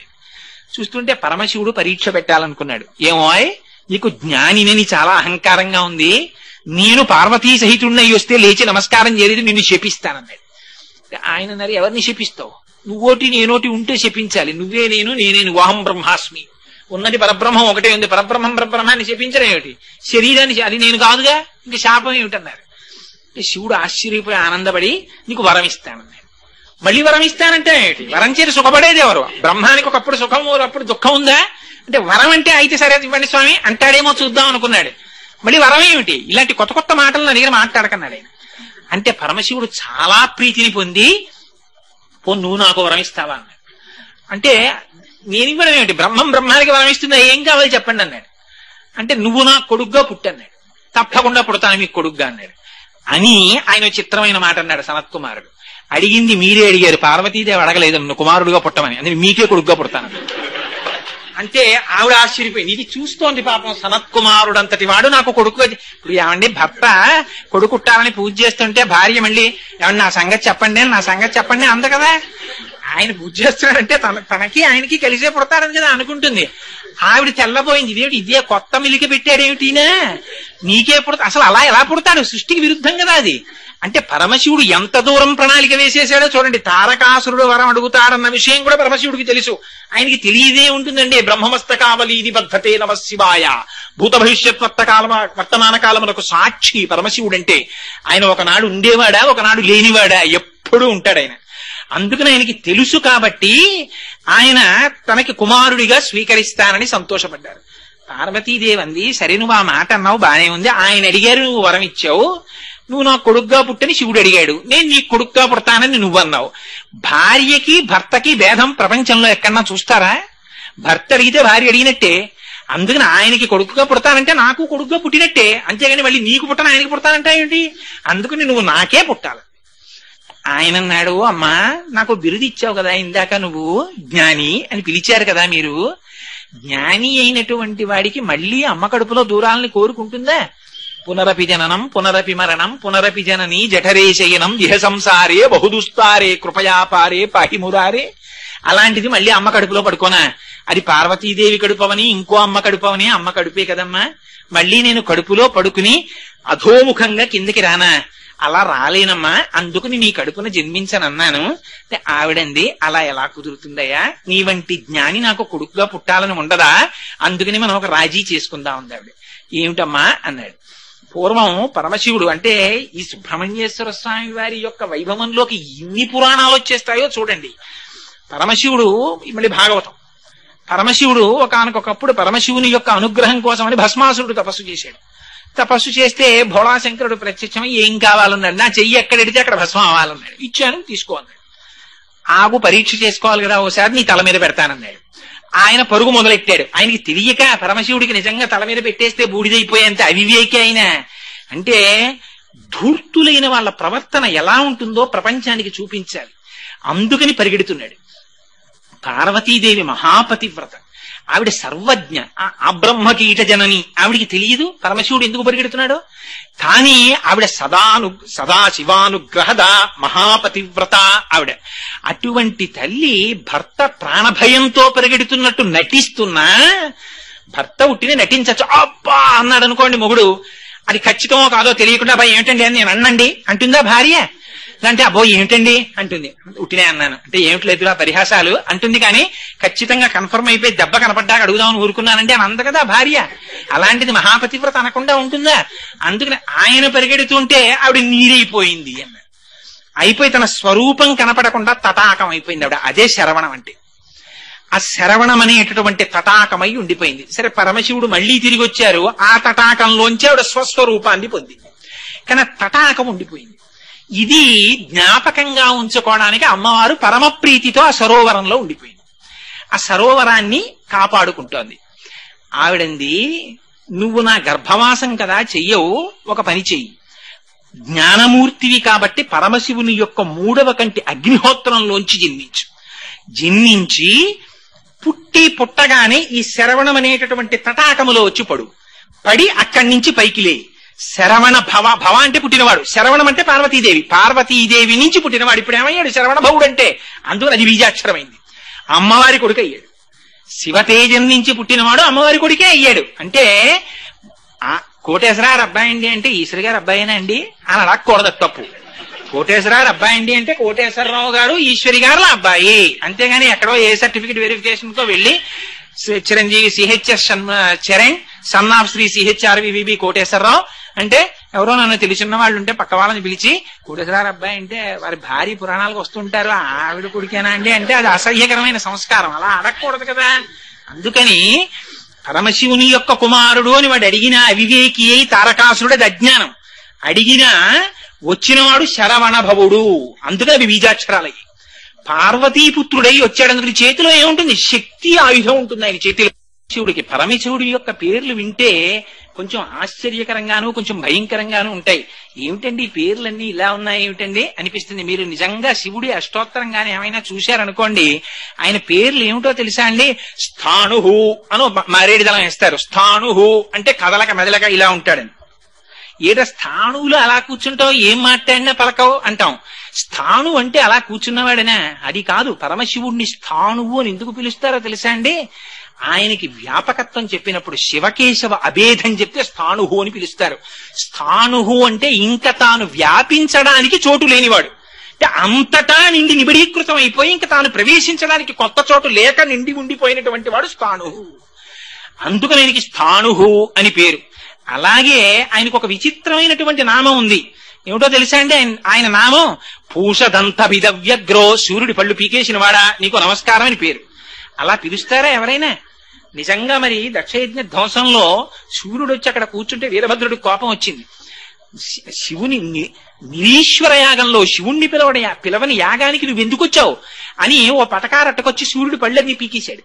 పీకేస్తే అప్పటి నుంచి సూర్యభగవానుడికి పాయసమే ప్రసాదం. అందుకే కరకరలాడేవన్నీ ఆయనకి పెడితే ఇబ్బంది పడతారని ప్రసాదం పాయసం పెడతారు. అందుకని పూషదంత భిదవ్యగ్రో దక్షాత్తర హరోహర భగనేత్ర భిదవ్యక్త. దగ్గు తగ్గిపోయినా అయ్యో డబ్బు పోసుకున్నాం ఉత్తిన పారాయణ ఏంటంటే అని తాగేయం కదా దాన్ని.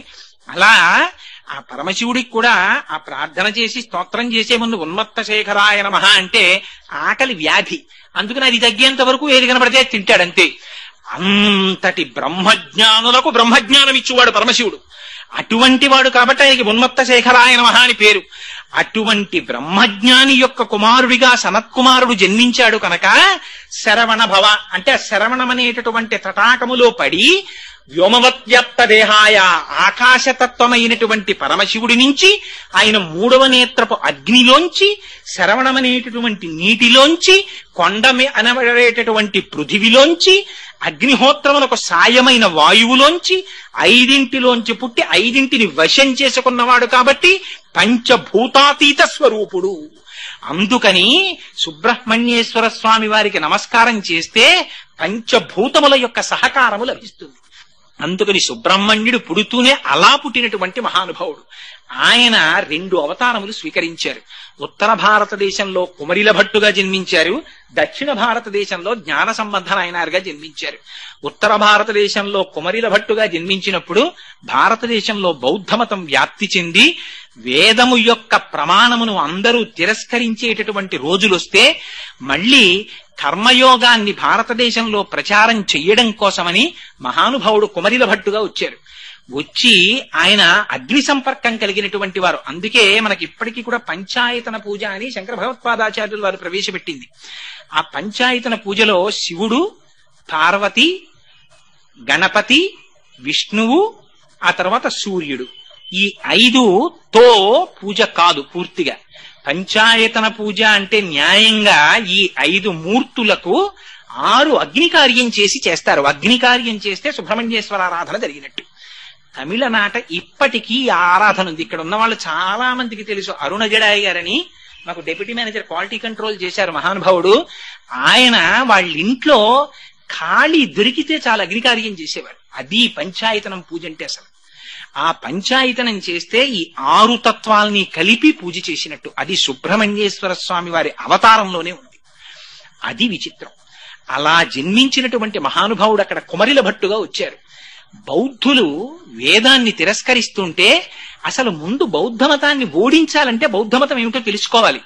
అందుకని ఆయన ఏం చేశారంటే బౌద్ధమతంలో ఓ గురువు గారి దగ్గర శిష్యుడిగా చేరారు. కానీ ఆయనకి కర్మవాదం అంటే మహాప్రీతి. దాన్ని ప్రచారం చేయడానికి వచ్చింది అవతారం సుబ్రహ్మణ్యేశ్వర స్వామి వారిది. అందుకని బౌద్ధులు చూడకుండా రహస్యంగా సంధ్యావందనం అవి చేస్తుండేవారు. వాళ్ళ గురువు గారి దగ్గర కూర్చుని అవన్నీ తెలుసుకున్నారు. తెలుసుకున్న తర్వాత ఒకనాడు కనిపెట్టేశారు బౌద్ధులు, ఈయన ఈ మతం వాడు కాడు, ఇక్కడికొచ్చి చేరాడంతేను ఎప్పటికో అప్పటికి దీన్ని ఖండించడానికి వచ్చాడు, కాబట్టి దీన్ని సంహరించేయండి అన్నారు. అని పైకి తీసుకెళ్లి సౌధంలోంచి కిందకి తోసేశారు. ఆ కుమరిల భట్టు కింద పడిపోతూ ప్రతిజ్ఞ చేశాడు, వేదమే ప్రమాణమైతే, వేదమే సత్యమైతే నేను జీవింతునుగాక అన్నాడు. ఆ పైనుంచి కింద పడిపోయాడు. కుమరిల భట్టుకి ఏమీ అవలేదు. కానీ ఒక రాయి కంట్లో గుచ్చుకుని గాయమైంది. అప్పుడు వేదమాతని ప్రశ్నించారు, నీ యందు ఇంత నిబద్ధతతో నేను ప్రచారం చేశాను, నీ కోసమని బౌద్ధుల్ని ఓడించడానికి నేర్చుకున్నాను, ఎందుకు నా కంటికి గాయమైందని అడిగారు. నువ్వు చేసిన ప్రతిజ్ఞలో దోషం ఉంది. వేదము ప్రమాణమైతే అన్నావు, వేదమే ప్రమాణము కనుక నేను రక్షింపబడతానని నువ్వు అనలేదు. నీ ప్రతిజ్ఞలో దోషం ఉంది, అందుకని సర్వేంద్రియాణం నయనం ప్రధానం సర్వస్య గాత్రస్య శిర ప్రధానం. ఆ జ్ఞానంలో చిన్న వైక్లభ్యం వచ్చింది కనుక కంటికి దెబ్బ తగిలిందండి శరీరవాణి అంటే వేదమాత అని. ఆనాడు బౌద్ధుల్ని ఓడించి ఏ అగ్నిహోత్రంలోంచి వచ్చారో కర్మిష్ఠ అంటే ఏమిటో చూడండి సుబ్రహ్మణ్యుడు నిరూపించి చూపించారు. ఆయన చెయ్యకూడని అపరాధం ఒకటి చేశారు. ఒక గురువు దగ్గర చేరి ఆ గురువు మతాన్ని ఓడించడం కోసం వాళ్ళ దగ్గర నేర్చుకున్నారు. మరి అది కర్మిష్ఠి చెయ్యకూడని పని. నేను ఇటువంటి పని చేశాను కనుక దానికి ప్రాయశ్చిత్తం తుషాగ్నిలో దగ్ధమైపోతానన్నారు. ఈ తుషాగ్ని పేర్చేసుకుని తుషాగ్నిలో కాలిపోతున్నారు. అప్పుడు వచ్చారు శంకరాచార్యులు వారు. యోగ మార్గంలో వచ్చి వాదించడానికి రమ్మన్నారు జ్ఞాన మార్గం గురించి. నేను తుషాగ్నిలో దహించుకుపోతున్నాను, నా శిష్యుడైనటువంటి వాడు మండల విశ్రుడు ఉన్నాడు వెళ్ళమన్నారు. మళ్ళీ యోగ మార్గంలో విడిపారు శంకరాచార్యులు వారు. అప్పుడు సరే అది శంకర విజయాల్లో విషయం అనుకోండి, ఇప్పుడు నేను దాని గురించి పెద్ద ప్రస్తావన చెయ్యను. కాబట్టి ఉత్తర భారతదేశంలో కుమరిల భట్టుగా వచ్చారు, వచ్చి బౌద్ధ మతాన్ని ఓడించారు. దక్షిణ భారతదేశంలో జైన మతం ఉండేది పూర్వం. ఎంత కరడు కట్టిపోయిందంటే జైన మతం, మీకొక్క ఉదాహరణ చెప్తాను. సుబ్రహ్మణ్యేశ్వర స్వామి వారు జ్ఞాన సంబంధ నాయనరుగా వచ్చారు. జ్ఞాన సంబంధ నాయనరుగా వచ్చినప్పుడు శివపాద హృదయుడు అని సీర్గాళి అని అరుణజడాయి గారు వాళ్ళ సొంత ఊరది.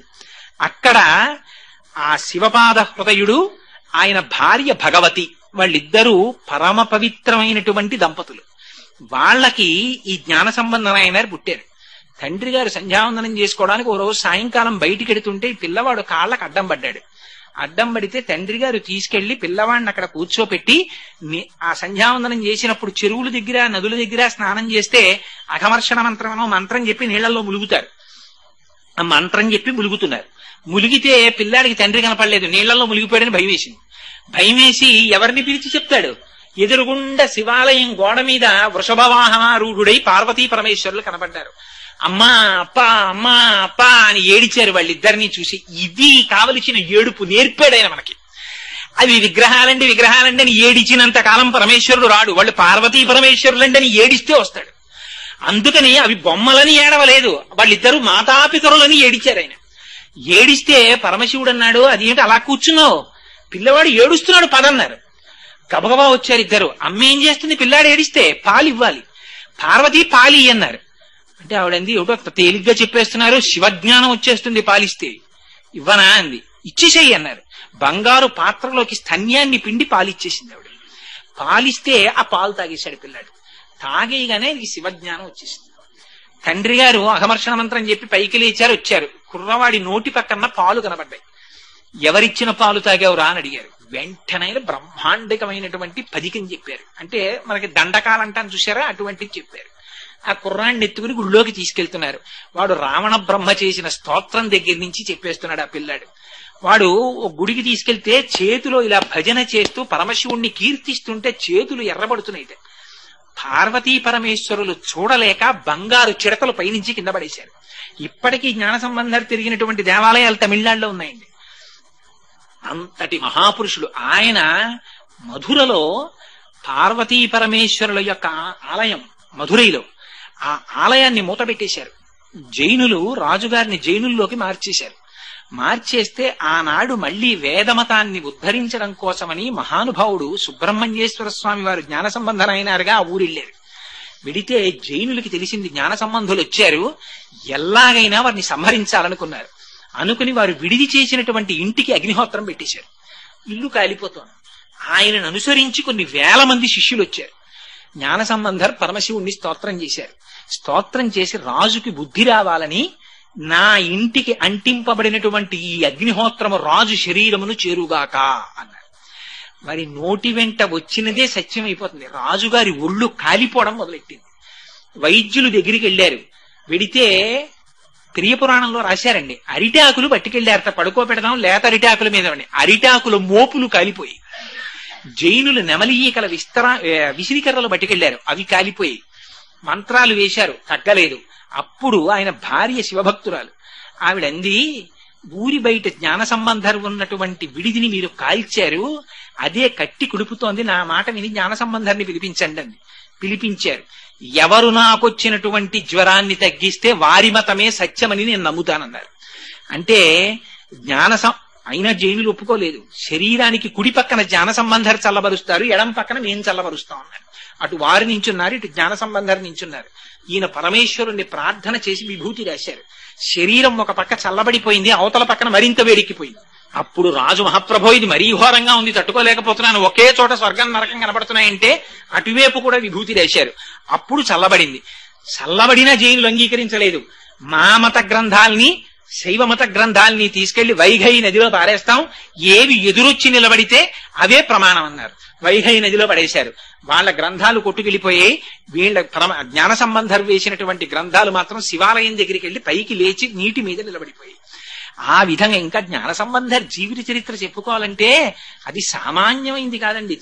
చివరి జ్ఞాన సంబంధర్కి వివాహం చేస్తా ఉన్నారు. జ్ఞాన సంబంధర్ ఎంత చిత్రం అంటే, ఒక వైశ్యుడు వాళ్ళ అమ్మాయిని ఆయనకిచ్చి పెళ్లి చేస్తానన్నారు. ఇన్ని ఏర్పాట్లు చేసుకున్న తర్వాత ఆ అమ్మాయి పువ్వులు వేయడానికి వెడితే పాము గరికి చచ్చిపోయింది. జ్ఞాన సంబంధర్ అప్పటికి ఎక్కడో ఉన్నారు, ఏదో ఊళ్ళో దేవాలయంలో. ఆయన వచ్చే వరకు పార్థివ శరీరం ఉంటుందా? ఆయనకి ఇస్తానన్నారంతే. ఆ పిల్లని ఇంకా పెళ్ళవలేదు, ఏమీ అవ్వలేదు. ఆ అమ్మాయికి అంచేష్టి సంస్కారం చేసేసారు, బూడిద చేసేశారు. ఎముకలు బూడిద ఆయన జాడీలో పెట్టి గదిలో పెట్టి దాచుకున్నాడు. జ్ఞాన సంబంధర్ వస్తే చెప్దామని. పాపం జ్ఞాన సంబంధర్ వచ్చారు. వచ్చిన తరువాత, అయ్యో నీకు పిల్లని ఇద్దాం అనుకున్నానయ్యా, చచ్చిపోయింది, పిల్ల జాడీలో ఉండిపోయింది అన్నారు. ఆ పిల్లని బతికించి చూస్తామన్నారు జైనులు.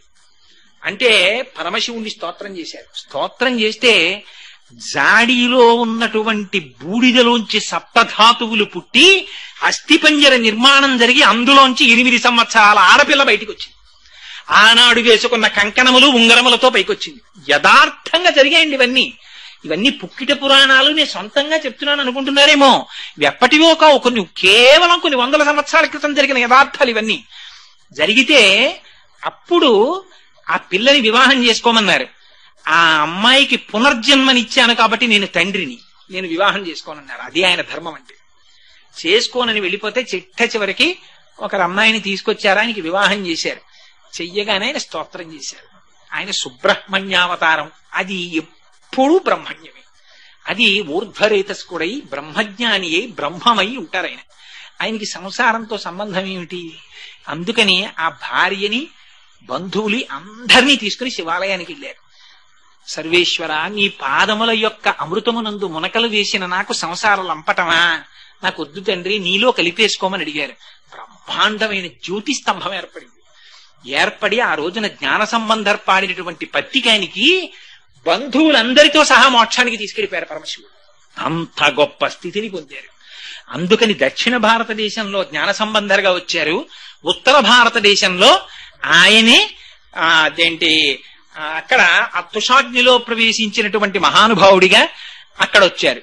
అందుచేత 2 రకాలుగా, అవతల బౌద్ధ మతాన్ని, యువతల జైన మతాన్ని, 2 మతాల్ని ఓడించి మళ్లీ వేదము యొక్క ప్రమాణమును నిలబెట్టినటువంటి అవతారం సుబ్రహ్మణ్య అవతారం. అటువంటి అవతారం మళ్లీ ఈ మధ్య కాలంలో వచ్చింది. ఎప్పుడు వచ్చిందో తెలుసా అండి? భగవాన్ రమణులుగా వచ్చింది. ఆయన అరుణాచల పర్వత శిఖరాలకి ప్రదక్షిణం చేస్తుంటే సప్తమాతృకలు కృత్తికల రూపంలో వచ్చి ఆయన్ని లోపలికి తీసుకెళ్లి భోజనం పెట్టి పంపించాయి రమణ మహర్షిని. అందుకే షణ్ముఖుడికి 6 ముఖాలు. 6 ముఖాలు ఎందుకో తెలుసా అండి? ఫిజికల్ గా నిజంగా 6 ముఖాలా అండి అని కాదు. 6 ముఖాలు దేనికి సంకేతం అంటే షడూర్ములకు సంకేతం. ఈ షడూర్ములు ఎవరికి ఉంటాయో తెలుసా? మనందరికీ ఉంటాయి. అవే ఆకలి, దప్పిక, జరా, మోహము, జననము, మరణము. ఈ 6 కొట్టుకుంటూ ఉంటాం. ఇంకేమీ ఉండదు. నిజంగా లోపలికి వెళ్ళి చూస్తే ఉండేది ఏమిట్రా అంటే ఆకలి వేస్తూ ఉంటుంది, మళ్ళీ తింటూ ఉంటాడు, తగ్గిపోతూ ఉంటుంది. దప్పిక, దాహం వేస్తూ ఉంటుంది, తాగుతూ ఉంటాడు, తగ్గుతూ ఉంటుంది, మళ్ళీ దాహం వేస్తుంటుంది. జర, వద్దన్నా వృద్ధాప్యం వచ్చేస్తూ ఉంటుంది. మోహం, ఎక్కడ లేని జ్ఞానం వీడికే, అన్నీ నావే అనుకుంటుంటాడు, దాచుకుంటుంటాడు. ఆఖరికి కల్లరి బొమ్మయో కాయంబు నొల్లా, అద్దె కొంపల పోలువా భోగమొల్లా, కొని తెచ్చు పీడలో కొంపల నొల్లా, ఇంటి దొంగల బోలు కొడుకుల నొల్లా, ఎందుకీ భాగ్యంబులెందుకీ బ్రతుకు, ముందు చావుండంగ మురియంగనగుని అంటారు. అలాగా స్వామి నీ పాదాలు చాలు, మాకెందుకు ఇవన్నీ ఉండేవా, ఏడిచేవా, మా వెంట వచ్చేవా అని ఎవరంటారు? ఎవరో భక్తి కలిగిన వాళ్ళు అంటారు. మిగిలిన వాళ్ళందరం ఈ ఆకలి, దప్పిక, శోకము, మోహము, జర, మరణము ఈ 6 తిరుగుతూ ఉంటారు. కానీ ఎవరు సుబ్రహ్మణ్యేశ్వర స్వామి వారి పాదములు పట్టుకుంటున్నారో అటువంటి వారిని ఈ షడూర్ముల నుంచి ఉద్ధరిస్తాడు. అందుకని ఆయనకి షడాననుడు, 6 ముఖములతో ఉంటారు. సుబ్రహ్మణ్యేశ్వర స్వామి వారు నెమలి మీద కూర్చుంటారు. ఈ నెమలి ఎక్కడిదో తెలుసా అండి? గరుత్మంతుడు ఆయనకి పట్టాభిషేకం జరుగుతున్నప్పుడు ఇచ్చారు, తర్వాత తారకాసుర సంహారం చేశారు. ఏమంటే నెమలి మీద కూర్చోవడం ఏమిటి? ఇటు కూర్చోడానికి ఓ సింహాసనం లేదా? అంత పార్వతీ పరమేశ్వరుల పుత్రుడు ఇటు ఏమీ లేనట్టు నెమలి మీద కూర్చోవడం ఏమిటి? ఆ నెమలి ఏం నడుస్తుంది? ఈయనేం కూర్చుంటారు? ఎందుకు ఈ అల్లరంతా అంటే నెమలి ఒక గొప్ప విచిత్రం. పైగా మీరు సుబ్రహ్మణ్యేశ్వర స్వామి వారి మూర్తిని చూడండి, దులు మూట కట్టేస్తుంది. చేతిలో ఇలా శక్తి ఆయుధాన్ని పట్టుకుని ఉంటారు, ఒక శూలం పట్టుకుని ఇలా విభూతి రేఖలు పెట్టుకుని, చేతిలో ఒక ధ్వజం ఉంటుంది, పతాకం, దాని మీద కోడిపుంజు ఒకటి ఉంటుంది, కుక్కుట ధ్వజం ఉంటుంది. ఆయన కూర్చునేదో నెమలి మీద కూర్చుంటారు. ఆ నెమలి కాళ్ళ కింద పాము తిరుగుతుంటుంది. మళ్ళీ ఇవన్నీ విచిత్రాలు కావండి. ఎక్కడా లేనిది ఏమిటో కోడిపుంజు ఏమిటి, కూర్చోడానికి ఓ నెమలి ఏమిటి, నెమలి కాళ్ళ కింద పాము ఏమిటి, ఈయనకి 6 ముఖాలు ఏమిటి, వల్లీదేవసేన భార్యలేమిటి, ఏమిటి అల్లరంతా? అందులోనే ఒక గొప్ప రహస్యం. ఆయనకి విశాఖుడు అని పేరు. విశాఖపట్టణానికి పేరు ఎందుకో తెలుసా అండి? విశాఖుడు అన్న పేరు వల్ల వచ్చింది. విశాఖుడు అన్న నామానికి అర్థం ఏమిటో తెలుసా? విశాఖుడు అంటే పరమశివుడికి ఇందాక చెప్పానే స్థాణుహు అని పేరు. స్థాణుహు అంటే ఎండిపోయిన చెట్టుగా ఉండిపోయిన వాడు అని ఒక అర్థం. అలా ఉన్న పరమశివుణ్ణి అమ్మవారు విడిచిపెట్టదు. అపర్ణ అని అమ్మవారికి పేరు. అపర్ణ అంటే ఆకులు కూడా తినకుండా తపస్సు చేసిందని ఒక అర్థం. అపర్ణ అంటే పరమశివుడు ఎండిపోయిన చెట్టులా నిలబడిపోయినప్పుడు అప్పుడు కూడా విడిచిపెట్టకుండా ఎండిపోయిన తీగలా చెట్టుకు ఉండిపోయిందని అర్థం. మరి చైతన్యం ఎక్కడుంది అంటే శాఖుడు అంటే శాఖలుంటే కొమ్మలు, విశాఖుడు అంటే కొమ్మలు లేనితనం, ధవ అంటే భర్త కలిగింది, విధవ అంటే భర్త లేనిది. అందుకని విశాఖుడు అంటే శాఖలు లేవు. మరి అప్పుడు సుబ్రహ్మణ్యుడు ఎక్కడ ఉన్నాడు? ఆ చెట్టు లోపలే చిన్న చైతన్య బీజం కింద లోపల ఉండిపోయాడు. ఆ ఎండిపోయిన చెట్టే మళ్ళీ ఆకులు కొమ్మలు అన్నింటితో వచ్చేస్తుంది. ఎక్కడుంది చైతన్యం? లోపల ఉంది చైతన్యం. అందుకని ఆయనకి గుహ అని ఒక పేరు.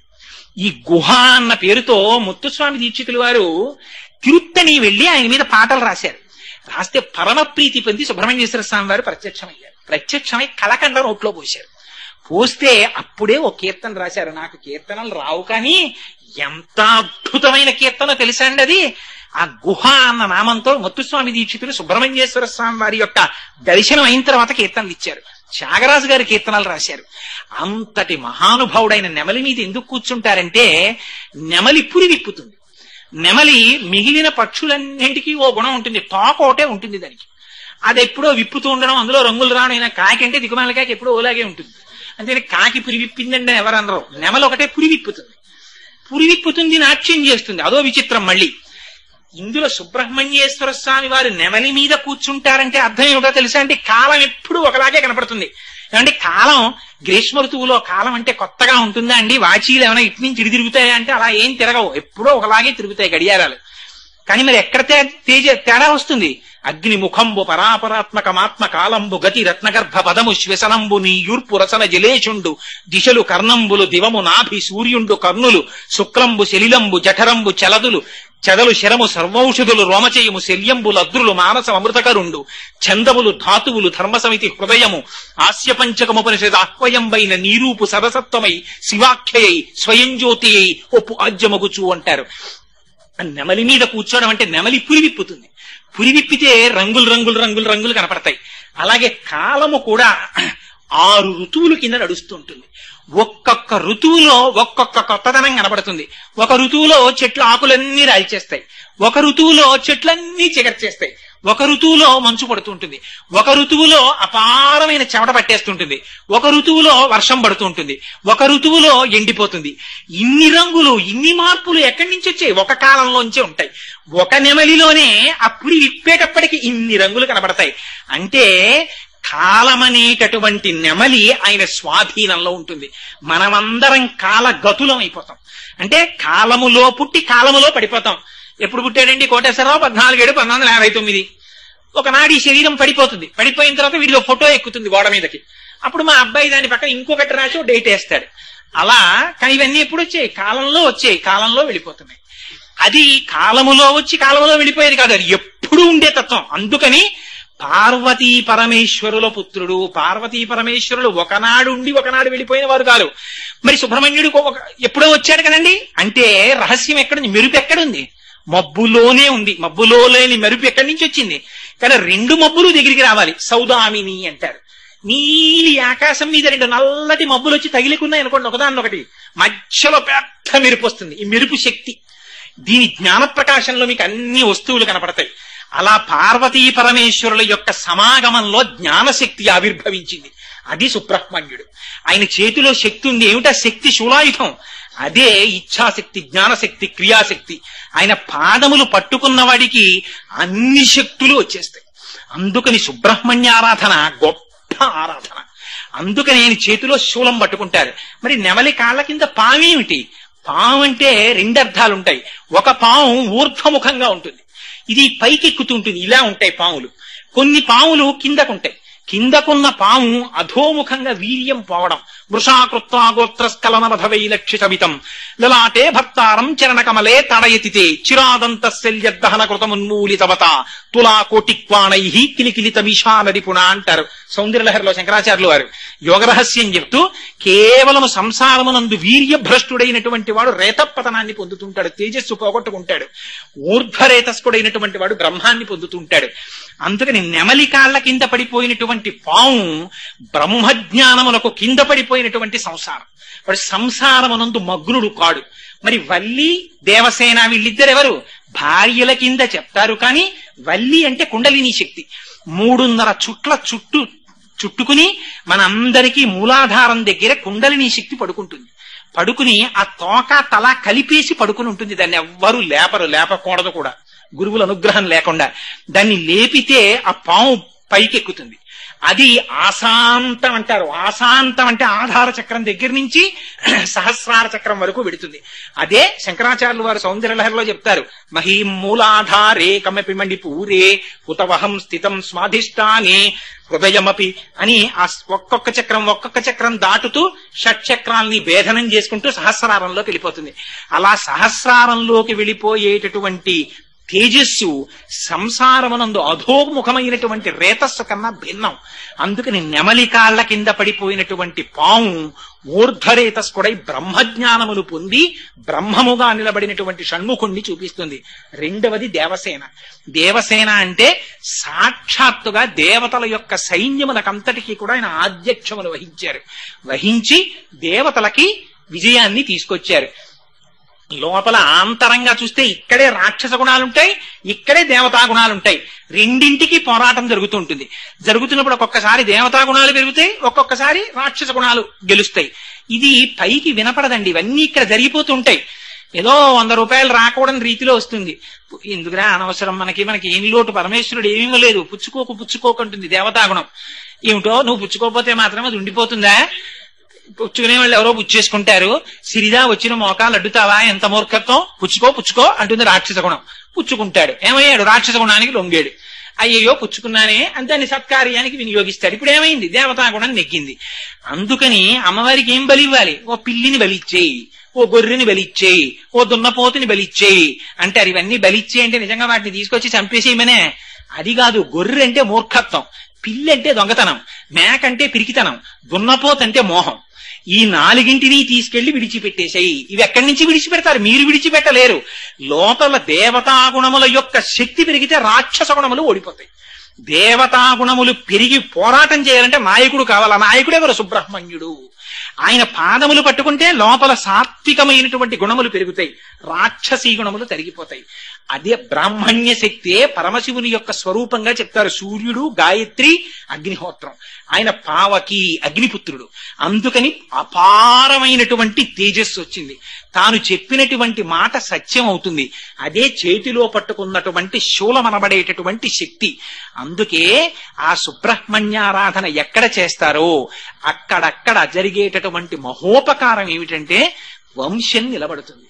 కారణం ఏమిటి అంటే సుబ్రహ్మణ్యేశ్వర స్వామి వారి సహస్రనామావళిలో మాత్రం ఒక గొప్ప నామం ఉంది, వంశకరాయ నమః అని పేరు ఆయనకి. వంశము నిలబడాలి అంటే సుబ్రహ్మణ్యేశ్వర స్వామి వారి యొక్క అనుగ్రహం కలగాలి. ఆశ్చర్యం ఏమిటంటే ఎవరికైనా సంతానం కలగకపోతే చెప్పేటటువంటి సాధారణమైనటువంటి దోషం కూడా సుబ్రహ్మణ్య సంబంధమైనటువంటి దోషాన్ని చెప్తారు.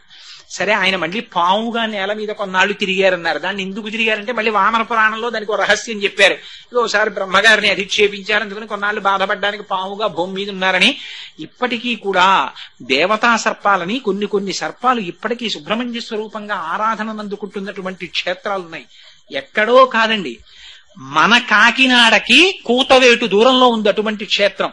మీలో చాలా మందికి తెలిసే ఉంటుంది, పాముల మల్లవరం అని చెప్పి చేబ్రోలుకి కుడిపక్కకి వెడితే ఉంది. అక్కడ ఇప్పటికీ మా పూజా మందిరంలో ఉంది. నేను అది శరీరంతో ఉండగా దర్శనం చేసే అదృష్టాన్ని పొందలేదు గాని ఇంతలావు త్రాచుపాం, ఇంత పెద్ద పడగ విప్పి ఉంటుంది. అది ఎక్కడి నుంచి వచ్చిందో తెలియదు. శివలింగాన్ని చుట్టుకుని ఉండేది. ఆ శివలింగాన్ని విడిచి ఎదురుగుండా ఉన్న సరోవరంలోకి వెళ్లి స్నానం చేసేది. మళ్లీ వచ్చి శివలింగాన్ని చుట్టుకు పడుకునేది. పడుకుంటే అభిషేకం చేసిన పాలు కొంచెం తాగుతూ ఉండేది. ఎవరైనా సంగీత విద్వాంసులు కాని ఉపన్యాసకులు కాని వచ్చి ఉపన్యాసం చెప్పినా పాట పాడినా దానికి సంతోషం కలిగితే శివలింగాన్ని విడిచిపెట్టి వచ్చి వాళ్ళ యొక్క మెడలో పూలమాల కింద పడేది తనకి తాని. మళ్లీ విప్పుకుని వెళ్లి శివలింగానికి చుట్టుకునేది. పిల్లలు పుట్టని వాళ్ళు ఇంకా సంతానం కలగరేమో అని పెళ్ళై 15 సంవత్సరాలు దాటిపోయి బెంగ పెట్టుకున్న వాళ్ళ ఆ గుడికెళ్ళి నమస్కారం చేస్తే వెంటనే భార్య గర్భాన్ని ధరించి పిల్ల పుడితే సుబ్రహ్మణ్యేశ్వరి అని పేరు పెట్టి ఆ పిల్లని తీసుకెళ్లి ఆ స్వామి పడగ కింద పడుకోపెడితే చంటి పిల్లల్ని ఆ పాము పడగ కింద పెట్టేవారు.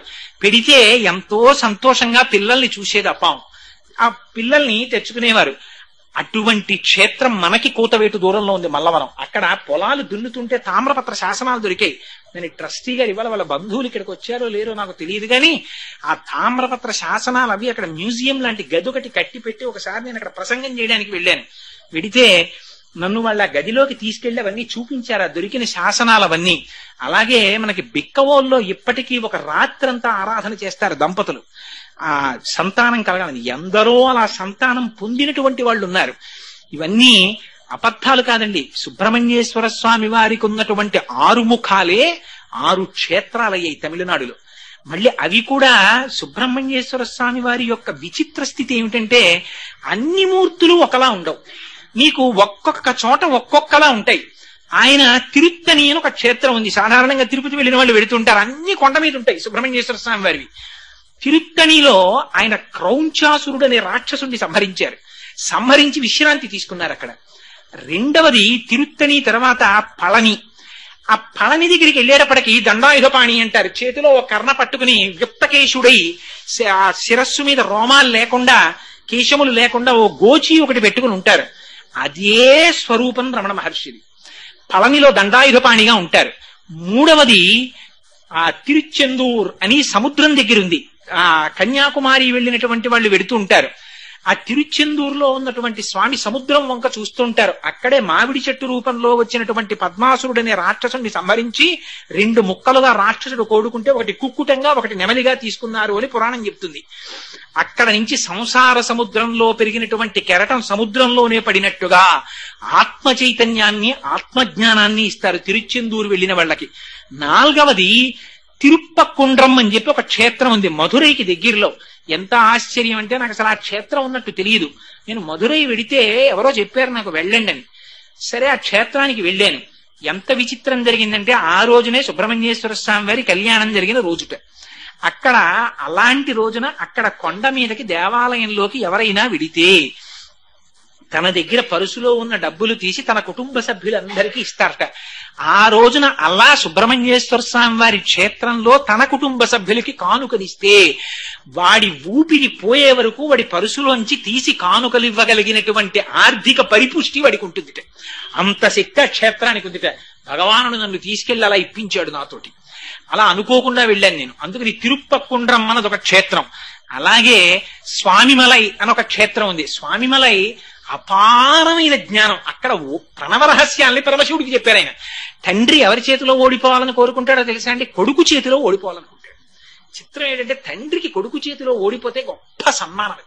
అందుకని పరమశివుడంతటి వాడికి ప్రణవం యొక్క అర్థం తెలుసుకోవలసి వచ్చింది. తెలుసుకోవలసి వస్తే సుబ్రహ్మణ్యేశ్వర స్వామి వారు చెప్పమన్నారు. కానీ నువ్వు నా దగ్గర ప్రణవం వినాలంటే నువ్వు పైన కూర్చుని నీ కింద కూర్చోకూడదు. నేను గురువుని కాబట్టి నేను పైన కూర్చుంటాను, నువ్వు కింద కూర్చోమన్నారు. అందుకని స్వామిమలైలో పైన ఆయన కూర్చుంటారు, కింద తండ్రి కూర్చుంటారు. కూర్చుని ప్రణవరహస్యాలు విన్నారు. అగస్త్య మహర్షికి అక్కడే ద్రవిడ వ్యాకరణం అంతటినీ నేర్పారు స్కందుడు. అందుకే వారణాసి మహాత్మ్యం అవన్నీ స్కంద పురాణాంతర్గతమే అయ్యుంటాయి. అది ఒక క్షేత్రం. ఆ తరువాత ఆయన క్రీడాస్థలం అదిగో ఆ అల్ఘర్ కోయిల్ అని చెప్పి ఒక క్షేత్రం ఉంది. అక్కడ స్వామివారి యొక్క క్రీడాస్థలం.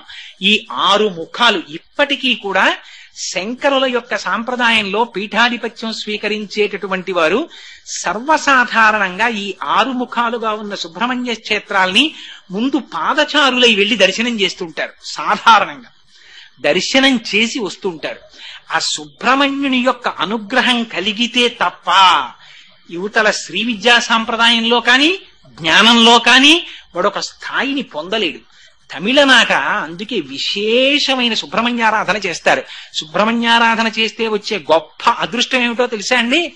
పార్వతీదేవి సతీదేవిగా ఉన్నప్పుడు శరీరాన్ని దహించేస్తే యోగాగ్నిలో విడిచిపెట్టిన తర్వాత దిగంబరుడై తిరుగుతున్నాడు పరమశివుడు. ఆయన శరీరంలోంచి ఒక స్వేద బిందువు కింద పడింది. ఇది మళ్ళీ శివమహాపురాణాంతర్గతంలోంచి చెప్తున్నాను. కింద పడితే కు అంటే భూమి, జ అంటే పుట్టినవాడు. భూమికి పిల్లవాడు పుట్టాడు ఆ చెమట బిందువులోంచి. దేవతల సృష్టి అంటే బ్రహ్మగారే సృష్టి చెయ్యక్కర్లేదు. దేవతలు రకరకాలుగా సృష్టి చేస్తారు. బ్రహ్మగారికి ఆవలింత వచ్చింది. ఒకసారి ఆవలించి ఇలా అన్నారు, జాంబవంతుడు పుట్టాడు. అందుకని ఒకసారి వినాయకుడు వచ్చి అక్కడ బూడిదని బొమ్మ చేశాడు. గణపతి బొమ్మ చేస్తే బ్రహ్మగారు చూసి భండా అన్నారు వాడిని. వాడు భండాసురుడై పుట్టు కూర్చున్నాడు. గణపతి ఓసారి గడ్డంగా ఒక్కున్నారు. అందులోంచి పెద్ద సృష్టి వచ్చింది. అందుకని దేవతలు అనేక రకాలుగా సృష్టి చేస్తారు. ఆ సృష్టి చేయడంలో ఉన్నటువంటి రహస్యం ఏమిటంటే ఇదిగో అటువంటి సృష్టికి సంబంధించినటువంటి రహస్యమే ఈ క్షేత్రాలకు సంబంధించినటువంటి 6 క్షేత్రాల్లో కూడా ఉంది. అందుకని ఆ సుబ్రహ్మణ్యేశ్వర స్వామి వారి యొక్క దివ్యమైన పావన చరిత్ర అదిగో ఆ భూమికి ఆ రోజున పరమశివుని యొక్క స్వేద బిందువు పుడితే ఓ పిల్లవాడు పుట్టాడు. కు అంటే భూమికి జ పుట్టినవాడు కాబట్టి వాడు కుజుడు అయ్యాడు. వాడు పరమశివుడి గురించి తపస్సు చేశాడు. చేస్తే శివుడు ప్రత్యక్షమై అనుగ్రహించి నువ్వు ఇంత ఘోరమైన తపస్సు చేశావు కాబట్టి నీకు నవగ్రహాల్లో గ్రహస్థానం ఇస్తున్నాను, స్థానాన్ని పొందన్నాడు. ఆ కుజుడి శక్తి ఏమిటో తెలుసా అండి? 3 రకాలుగా ఏడిపించేస్తాడు ఆయన. ఏమిటో తెలుసా అండి? ఒకటి రుణబాధ. కుజగ్రహం గాని సరిగ్గా చూడలేదా, ఎంత ఐశ్వర్యం ఉన్నవాడు కూడా అప్పుచ్చుకుని చీకటి పడ్డాక క్రీనీళ్ళలో తలపాగా కట్టుకు తిరుగుతాడు. గుర్తు పట్టేస్తారేమో అని అంత ఏడిపించేస్తుంది కుజగ్రహం. రెండోది ఏమిటో తెలుసా అండి? శత్రుబాధ. ఎక్కడికి వెళ్ళినా శత్రువులే కనపడుతుంటారు. పిరికివాడై భయపడిపోతూ జీవితాన్ని గడుపుతాడు. మూడవది ఏమిటో తెలుసా అండి? తన పక్కన నిలబడి తనని రక్షించవలసినటువంటి వాళ్ళ వల్ల రక్షణ పొందలేక శాంతిని కోల్పోతాడు. ఈ 3 కూడా కుజగ్రహం యొక్క అనుగ్రహం లోపిస్తే ఏర్పడతాయి. 3 తట్టుకోలేవు. ఈ 3ంటిని ఇవ్వగలిగినటువంటి కుజగ్రహానికి అధిష్టానం సుబ్రహ్మణ్యేశ్వర స్వామి. సుబ్రహ్మణ్యేశ్వర స్వామి వారి పాదాలు పట్టుకుని ప్రార్థన చేస్తే కుజగ్రహం బాధించదు, వదిలిపెట్టేస్తుంది. దానికి ఒక్కటే మార్గం, వేరే మార్గం లేదు కుజగ్రహాన్ని తప్పుకోవడానికి. అందుకే ఇవాళ దేశంలో గ్రహస్థితి సరిగ్గా లేకనే ప్రమాదాలు అనేకం జరుగుతున్నాయి కుజగ్రహ దోషం వల్ల ఇవన్నీ. అందుకనే ఇవాళ ఎందుకు వచ్చిందో, లేకపోతే సుబ్రహ్మణ్యేశ్వర స్వామి వారి యొక్క వైభవాన్ని నేను చెప్పగలనా? కానీ చాలు 4 మాటలైనా ఆయన గురించి చెప్పుకుని వింటే స్కందసాలోక్యతాం వ్రజేత్ ఆయుష్మాన్ పుత్రపౌత్రశ్చ, ఆయుర్దాయం ఉంటుంది, పుత్రపౌత్రాదులు వృద్ధి చెందుతారు. ఏదో ప్రమాదం, బ్రహ్మాండమైన ప్రమాదం జరిగి తల పగిలిపోవలసినటువంటి వాడికి కాలు ఫ్రాక్చర్ అయి బతికి బట్ట కట్టేసి తండ్రి కొడుకు దక్కుతాడు. చాలదో ఆయన అనుగ్రహం ఉందన్నమాట గుర్తు. సుబ్రహ్మణ్యేశ్వర స్వామి వారి యొక్క అనుగ్రహం ఉంది కాబట్టి జాతకంలో తేడా వస్తే శరీరానికి శీర్షాన్ని కొట్టవలసిన వాడు తలని కొట్టకుండా కాలుని కొట్టి వదిలిపెట్టేస్తాడు. సుబ్రహ్మణ్యానుగ్రహం ఉంది కాబట్టి, లేకపోతే ఏడిపించేస్తాడు. అందుకని అంతటి అమంగళాన్ని కూడా చిన్న అమంగళం కింద తీసేస్తాడు. నమశివాభ్యాం అశుభాపహాభ్యాం పరస్పరాశ్లిష్ట వపుత్తరాభ్యాం నగేంద్ర కన్యా వృషకేతనాభ్యాం నమో నమశంకర పార్వతీభ్యాం అని స్తోత్రం చేస్తున్నాం. అందుకని అటువంటి పరమపావనమైనటువంటి సుబ్రహ్మణ్యేశ్వర స్వామి వారి యొక్క చరిత్ర, ఆయన వైభవం, ఆయన ఉండేటటువంటి ఆ క్షేత్రాల పేర్లు ఒక్కసారి స్మరించినంత మాత్రం చేత చాలు. కరావలంబం అంటారు. కరావలంబం అంటే స్వామి నాకు చెయ్యినియ్యి, చేతులనియ్యి. చేతులు ఏం చేసినా దీంతోనే చెయ్యాలి. చిత్రం ఏమిటంటే దీంతో చేసినవన్నీ మళ్ళీ ఇక్కడికి ఎక్కుతాయి. ఎలా ఎక్కుతాయో తెలుసా అండి? ఇప్పుడు నేను చేస్తున్నాను అన్ని దీంతో చేస్తాం. దీంతో చేసినటువంటి వాటి వల్ల వచ్చేటటువంటి ఫలితాన్ని పంచుకునేటటువంటి ఎవ్వరికీ దీంతో వచ్చిన ఫలితంతో సంబంధం ఉండదు. వీడు తేకూడనివన్నీ దీంతో పట్టుకొచ్చేస్తాడు. దీన్నంతటినీ వాళ్ళు పనిచేసుకుంటారు. ఇంట్లో వాళ్ళు చీరలు కుట్టించేసుకుంటారు, ప్యాంట్లు కుట్టించేసుకుంటారు, చొక్కాలు కుట్టించేసుకుంటారు, ఫీజులు కట్టేసుకుంటారు, అన్నీ అయిపోతాయి. వాడి ఎవ్వడి ఖాతాలో 5 పైసలు నష్టం కూడా వేయదు. వాడి తప్పు లేదు, యజమాని తేవాలి, తెచ్చాడు, వాడి కర్మ, వాడు అలా తెస్తే. దోషం ఎవరికి పడిపోతుందో తెలుసా అండి? వీడి ఖాతాలో వేసేస్తాడు. ఎవడేసేస్తాడండి? ఎవడు చూశాడండి అనుకోవచ్చు మీరు. చిత్రంగా కూర్చుని గుప్తంగా రాసేవాడు ఉన్నాడు. వాడు 1000 కళ్ళతో చూస్తాడు. వాడు చిత్రగుప్తుడు. వాడు ఇక్కడ కూర్చుని చూస్తూ ఉంటాడు అన్ని. వాడికి సూర్యుడు చంద్రుడు సాక్షి. అందుకనే పరమాత్మని ఎక్కడ చెప్పినా సూర్యచంద్రుల నేత్రాలంటారు. మీరు శ్రీ మహావిష్ణువుని తీసుకోండి. క్షీరోధన్వత్ ప్రదేశే శుచిమణి విలసత్ సైకతే మౌక్తికానాం మాలా క్లుప్తా సనస్త స్ఫటిక మణినిభైర్మౌక్తి కైర్మండితంగా శుభ్రైరభ్రైరధభ్రైరుపరి విరచితైర్ముక్త పీయూష వర్షై ఆనందీన పునీయాత్ తరి నలిన గదాశంక పాణిర్ముకుంద భూః పాదవ్యస్య నాభి వియదసురనిల చంద్ర సూర్యౌ చ నేత్రే. చంద్ర సూర్యౌ చ నేత్రే అంటాం. పరమశివుడి చెప్తే వందే శంభుమమాపతిం సురగురుం వందే జగత్కారణం వందే పన్నకభూషణం మృగధరం వందే పశూనాం పతిం వందే సూర్య శశాంక వన్యనయనం అంటాం. అమ్మవారి గురించి చెప్తే సూర్యచంద్రులు ఇద్దరు నేత్రములుగా కలిగిన తల్లి అంటాం. ఏడు అందరికీ సూర్యుడు చంద్రుడి కళ్ళు ఎలా ఉంటారండి అంటే సాక్షిగా దివారాత్రములలో జరుగుతున్న అన్ని వాళ్ళు చూస్తూ ఉంటారు. చిత్రంగా చూసి గుప్తంగా ఇక్కడ రాస్తారు అకౌంట్. రాసి దీన్ని ప్రారంభం అక్కడికి తీసుకెళ్లి సంచితంలో వేస్తారు, డిపాజిట్ వేసి. ఈ శరీరం పడిపోయాక ఏ శరీరాన్ని పొందాలో డిసైడ్ చేసేది ఆఖరి ఊపిరి. వీడు దేనికి అలవాటు పడిపోతున్నాడో చూస్తారు. చూసి పరమాత్మ రాగద్వేషాలు ఆయనకి ఏం ఉండవు. ఓపికున్నప్పుడు ఎటువైపు మనసు వెళ్ళిపోతుందో చూస్తారు. ఓపిక ఉండగా ఇటువైపు లేదనుకోండి, ఎప్పుడు ద్రవ్యం వైపే తిరిగాడు అనుకోండి, ఆయన ఏం పట్టించుకోడు, తిరగరా నాయన నీ ఇష్టం అంటారు. కాని బ్రతికియున్నన్నాళ్ళు నీ భజన తప్పను కాని మరణకాలమునందు మరతునేము ఆవేళ యమదూతలాగ్రహంబున వచ్చి ప్రాణముల్ పెకలించి పట్టునప్పుడు కప వాత పైత్యముల్ కప్పగా శ్రమచేత కంపముద్ధవమంది కష్టపడుచు నారాయణాయంచు నా జింహతో నిన్ను పిలుతునో శ్రమచేత పిలువలేను నాటికిపుడి నీనామస్మరణ చేతు చెవినిడవయ్య భూషణ వికాస శ్రీధర్మపుర నివాస దుష్ట సంహార నరసింహ దురిత దూరాన్ని ఏడుస్తారు. స్వామి నారాయణ నారాయణ అని ఇప్పుడే అంటానయ్యా, వినవయ్యా తండ్రి, అప్పుడు అనగలను అని. అలా అనకుండా ఇట్లా ఏక చూసుకున్నా ఎందుకు సార్ ఇప్పుడు ఇవన్నీ అంటే, ఊపిరి వెళ్లిపోయే ముందు మనస్సులో నిద్రాణమైనటువంటి స్థితి ఒకటి ఉంటుంది, అది నిద్రలేస్తుంది. ఇన్నాళ్ళు వీడి ఆభిముఖ్యం ఎటుందో అదే చూపిస్తుంది. చూపిస్తే పరమాత్మ ఏం చేస్తారంటే, నాన్న నీకు ఇది ఇష్టం కదరా, అది అనుభవించడానికి కావలసిన శరీరాన్ని పుచ్చుకో అంటారు. హరిణాపి హరిణాపి బ్రహ్మణాపి సురైరపి లలాట లిఖితారేఖా పరిమాశ్రం నశక్యతే. వీడు తెచ్చి ఇంట్లో కుండల్లో పెట్టి పాస్ పుస్తకాల్లో పెట్టి నాది నాదిని విర్రవీగాడు కదూ, ఈ విర్రవీగిదంతా దశమస్కంధంలో చెప్పేస్తారు. వారి ఇల్లు సొచ్చి కడవల దూరంబుగా నెయ్యి త్రాగి తుద నా కడవల్ వీరింట నీసుతుండెడ వారికి వీరికి ని పెద్ద వాదయ్య సతి. ఆ ఇంటి పక్కనే చాకలు అడిగాను, లేకపోతే ఇంకా బాగా డబ్బు లేనివి అడిగాను పుట్టి రాత్రి గంజికి లేక వాళ్ళ ఇంట్లో కుక్కర కోతేసి 1 గంట అయిపోయిన తర్వాత అమ్మా భోజనాలు అయిపోతే కొంచెం గంజిపోయింది అమ్మా అంటే, నీ మొహం గంజి ఎక్కడ రా, ఎప్పుడో పోయింది, మేము కుక్కర్లో వండుకుంటాం అంటారు. ఆ ఇంట్లో కొండే ఇప్పుడు ఖాళీ కొండగా ఇంట్లోకి వచ్చింది. ఇది మార్చేవాడు చిత్రగుప్తుడు. అందుకని అటువైపు లేకుండా ఇటువైపుకి మారాలంటే ఆయన పాదములు పట్టుకోవాలి. ఎందుకని ఆయన పాదాలు పట్టుకుంటే అంత తొందరగా అనుగ్రహం. వాడు పార్వతీ పరమేశ్వరుల పుత్రుడు. పార్వతీదేవి అపార అనుగ్రహ రాశి, పరమశివుడు అపార అనుగ్రహ రాశి. వాళ్ళిద్దరూ జగతపితరవు వందే పార్వతీ పరమేశ్వరవు. ఇప్పుడు ఒకరి అనుగ్రహం కాదు, ఇద్దరి అనుగ్రహాల కలపోత ఆ పిల్లవాడు. అందుకని ఆయన అనుగ్రహ స్వరూపుడు. అందుకని ఆయన ఇంకో పేరు పెట్టాల, సుబ్రహ్మణ్యుడు.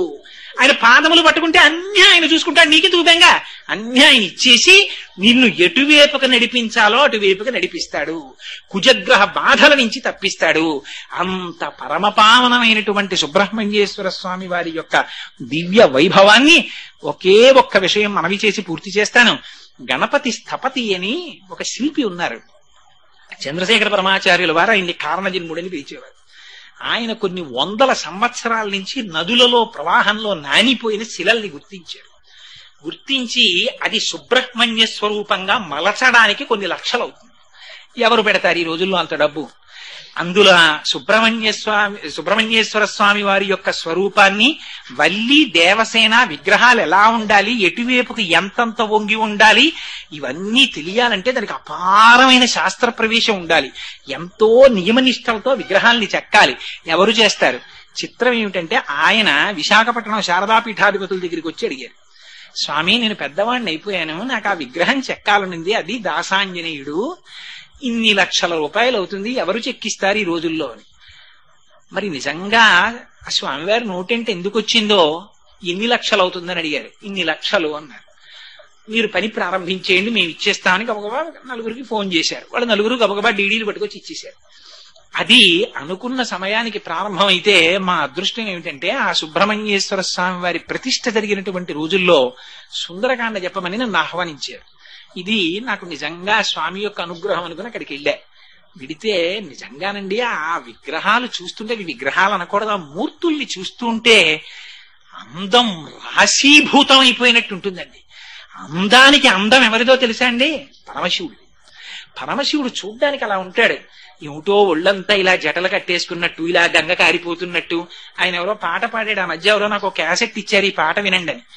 ఎంత ఆశ్చర్యపోయానంటే, ఏదైనా చూడకూడదు చూస్తే శివశివ శివశివ అంటాం, ఇదేమిటే నిన్ను చూస్తే నువ్వే ఇలా ఉంటావు, చేతిలో ఓ పుర్రె, విషం తాగేస్తుంటావు, పెద్ద పెద్ద జడలు, మెళ్ళో పుర్రెల మాల, రక్తం ఊడిపోతున్న ఏనుగు చర్మం, ఇవన్నీ ఏమిటి? ఇవన్నీ చూస్తే నిన్ను చూసేమనాలి, ఇంకా చూడకూడదు చూస్తే శివశివ అంటాం, నిన్ను చూస్తే ఏమనాలి అని ఆయన పాట పాడాడు. అందులో అంత నిందాస్తుతి, ఎంత గొప్పగా ఉందో ఆ పాట. నిజంగా ధూర్చిటి కాళహస్తీశ్వర శతకంలో మాట అంటాడు, వన్నీ ఏనుగుతోలు దుప్పటము, బువ్వా కాలకూటంబు, చేగిన్నే బ్రహ్మకపాలము, ఉగ్రమగు భోగే కంఠహారంబు, నిన్నీలాగున నుండియున్ తెలిసియున్ నీపాద మూలంబులం చేర్చెన్ నారాయణుడిట్లు మానసమునం శ్రీకాళహస్తీశ్వర.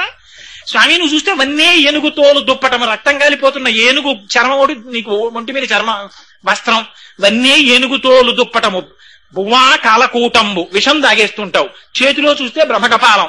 ఇంత అందగాడి స్వామి నువ్వు, నిన్ను ప్రేమించాడేమిటయ్యా శ్రీమన్నారాయణుడు. ఆయన చూస్తే శాంతాకారం భుజగశయనం పద్మనాభం సురేశం విశ్వాకారం గగన సదృశం మేఘవర్ణం శుభాంగం లక్ష్మీకాంతం కమలనయనం యోగిహృజ్జానగమ్యం వందే విష్ణుం శశంక చక్రం సకిరీట కుండలం సపీత వస్త్రం సరసైరుహేక్షణం సహారవక్షస్థల శోభికౌస్తుభం. అటువంటి వాడు నీ పాదాలు పట్టుకోవడం ఏమిటి? నిన్ను ప్రేమించడం ఏమిటి? నీకు భార్య అవ్వాలని హరిహరావతారంగా నీలో సహభాగానికి రావడం ఏమిటి? అంటే పరమశివుని యొక్క సుందరత్వం ఏమిటో చెప్తుంది. అందుకని సుందరకాండకు సుందరకాండ అన్నారు. నిఘంటువులలో సుందర అంటే శివ అనర్థం. ఆ కాండంతా మంగళకాండ, శివ తేజస్సుగా వెళ్ళారు, రుద్ర తేజస్సుతో ఆంజనేయ స్వామి. అందుకని అది సుందరకాండ.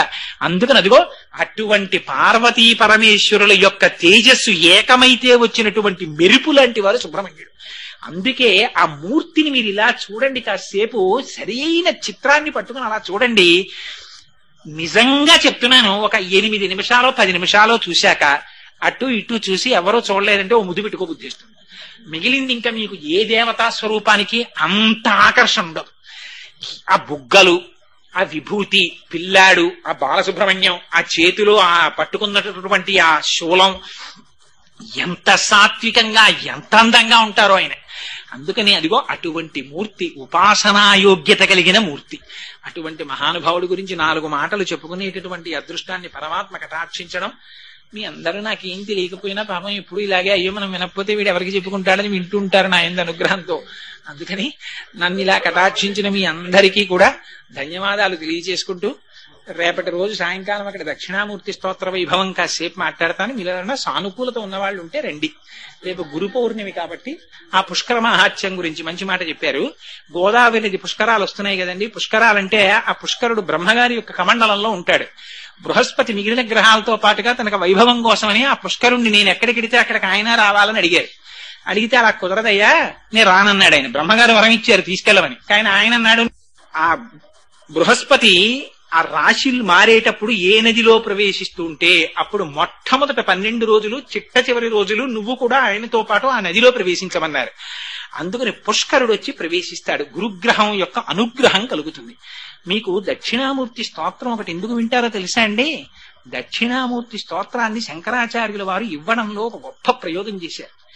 గురుగ్రహం యొక్క అనుగ్రహం లేకపోతే మిగిలిన గ్రహాల యొక్క బలం ఉన్నప్పటికీ కూడా వాడు దెబ్బతింటాడు. గురుగ్రహం యొక్క అనుగ్రహం లోపిస్తే దాన్ని పొందడానికి మార్గం దక్షిణామూర్తి స్తోత్రం. దాన్ని రోజు చేస్తే అంత శక్తివంతం. అందుకని అదిగో ఆ దక్షిణామూర్తి స్తోత్రం ఎంత గొప్పదో, బృహస్పతి ప్రవేశించినటువంటి పుష్కరుడు ప్రవేశించిన పుష్కర స్నానం అంత గొప్పది. ఆ పుష్కర స్నాన సమయంలోనే పితృపిండ ప్రదానమని, దానాలని, ఎందుకని అంటే అవి చేస్తే 1,000,000 రెట్లు ఫలితాన్ని ఇస్తాయని. ఎందుచేత దేవాలయాలు కూడా అన్ని ఒకటి కావుగా. ప్రతిష్ఠ చేసిన ఆలయంలో కూర్చుని మంత్రజపం చేస్తే ఒక ఫలితం, స్వయంభూ అయినటువంటి చోట కూర్చుని చేస్తే ఒక ఫలితం, ఒక్కొక్క చోట ఒక్కొక్క ఫలితం. అంతటా పరమాత్మ ఉన్నా ఒక్కొక్క చోట ద్విగుణీకృతంగా ఉంటుంది దాని తేజస్సు. అంతటా లేదా విద్యుత్తు, కానీ ట్యూబ్లైట్ దగ్గర బాగా కనబడుతూ ఉంటుంది విద్యుత్తు యొక్క ప్రభావం. ఫ్యాన్ తిరిగితే బాగా కనబడుతూ ఉంటుంది విద్యుత్తు ప్రభావం.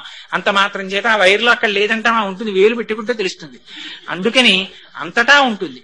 అలా పరమేశ్వరుడు అంతటా ఉన్న ఈ పుష్కర సమయంలో కాలం పవిత్రమై ఉంటుంది. కానీ నేను ఇంతకీ పుష్కరాల గురించి చెప్పవలసినది ఒకే ఒక్క మాట చెప్పాలనుకున్నా. పుష్కర స్నానం చెయ్యడానికి వెళ్ళేటటువంటి వారు మరిచిపోకుండా ఒక విషయాన్ని జ్ఞాపకం పెట్టుకోండి. పరమశివుని యొక్క 3వ కంటి మంటలోంచి ఒక కృత్య పుట్టింది. ఆ కృత్య నాకు ఆకలి వేస్తోంది, ఏం తినమంటావు అని అడిగింది. అడిగితే ఆయన అన్నారు, పుష్కరాల్లో స్నానం చేసి తమ పాపములు పోగొట్టుకోవాలని భక్తులు కొన్ని కోట్ల మంది నదుల దగ్గరికి వస్తారు.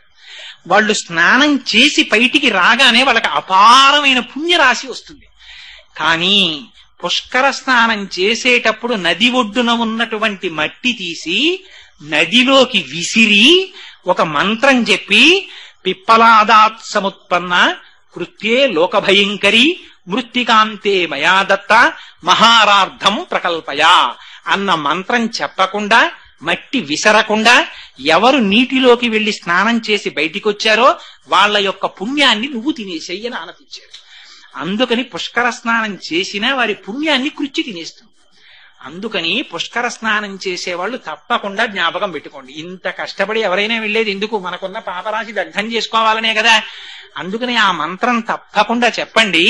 ఆ ఒడ్డున ఉన్న మట్టి కొంచెం తీసి నదిలోకి విసిరి ఓ నమస్కారం చేసి అప్పుడు పుష్కర స్నానం చెయ్యండి. ఇదిగో ఈ విషయం కొంచెం ప్రధానమైంది కాబట్టి, పుష్కరాలు దగ్గరికి వచ్చేస్తున్నాయి కాబట్టి దీన్ని ప్రస్తావన చెయ్యాలి అని అనుకున్నాను. సరే, స్నానం చేయడానికి ముందరేనండి, స్నానం చేయడానికి ముందరే అయ్యా ఒక్కసారి అందరం కూడా ఈ సుబ్రహ్మణ్యేశ్వర స్వామి వారి యొక్క అష్టకాన్ని ఒక్కసారి మనం పలికితే చాలా మంచిది. అందుకని అందరం మమదేహి కరావలంబం అంటారు. స్వామి నాకు చేతులు ఇవ్వయా అని అడుగుతారు. ఇది పరమపావనం. అటువంటి స్తోత్రం అందరం చెప్దాం. కూర్చోండి. పాపం మోహన్ రావు గారు రంగరామానుజీయ స్వామి వారి వంటి మహానుభావుల యొక్క తర్ఫీదులో ఉన్నవారు కాబట్టి వారిలాగే వారు కూడా చక్కగా అన్ని కూడా పేజీలు వేసి అవి చేశారు. పైగా సుబ్రహ్మణ్యేశ్వర స్వామి వారి అవతారం శివకేశవ అభేదం. ఎందుకో తెలుసా అండి? వల్లీ దేవసేన శ్రీ మహావిష్ణువు యొక్క కుమార్తెలు. వాళ్ళని ఈయన వివాహం చేసుకున్నారు. మేనల్లుడు అల్లుడు కూడా విష్ణుమూర్తికి సుబ్రహ్మణ్యేశ్వర స్వామి వారు. అందుకని అది శివకేశవ అభేదం ఆ అవతారం.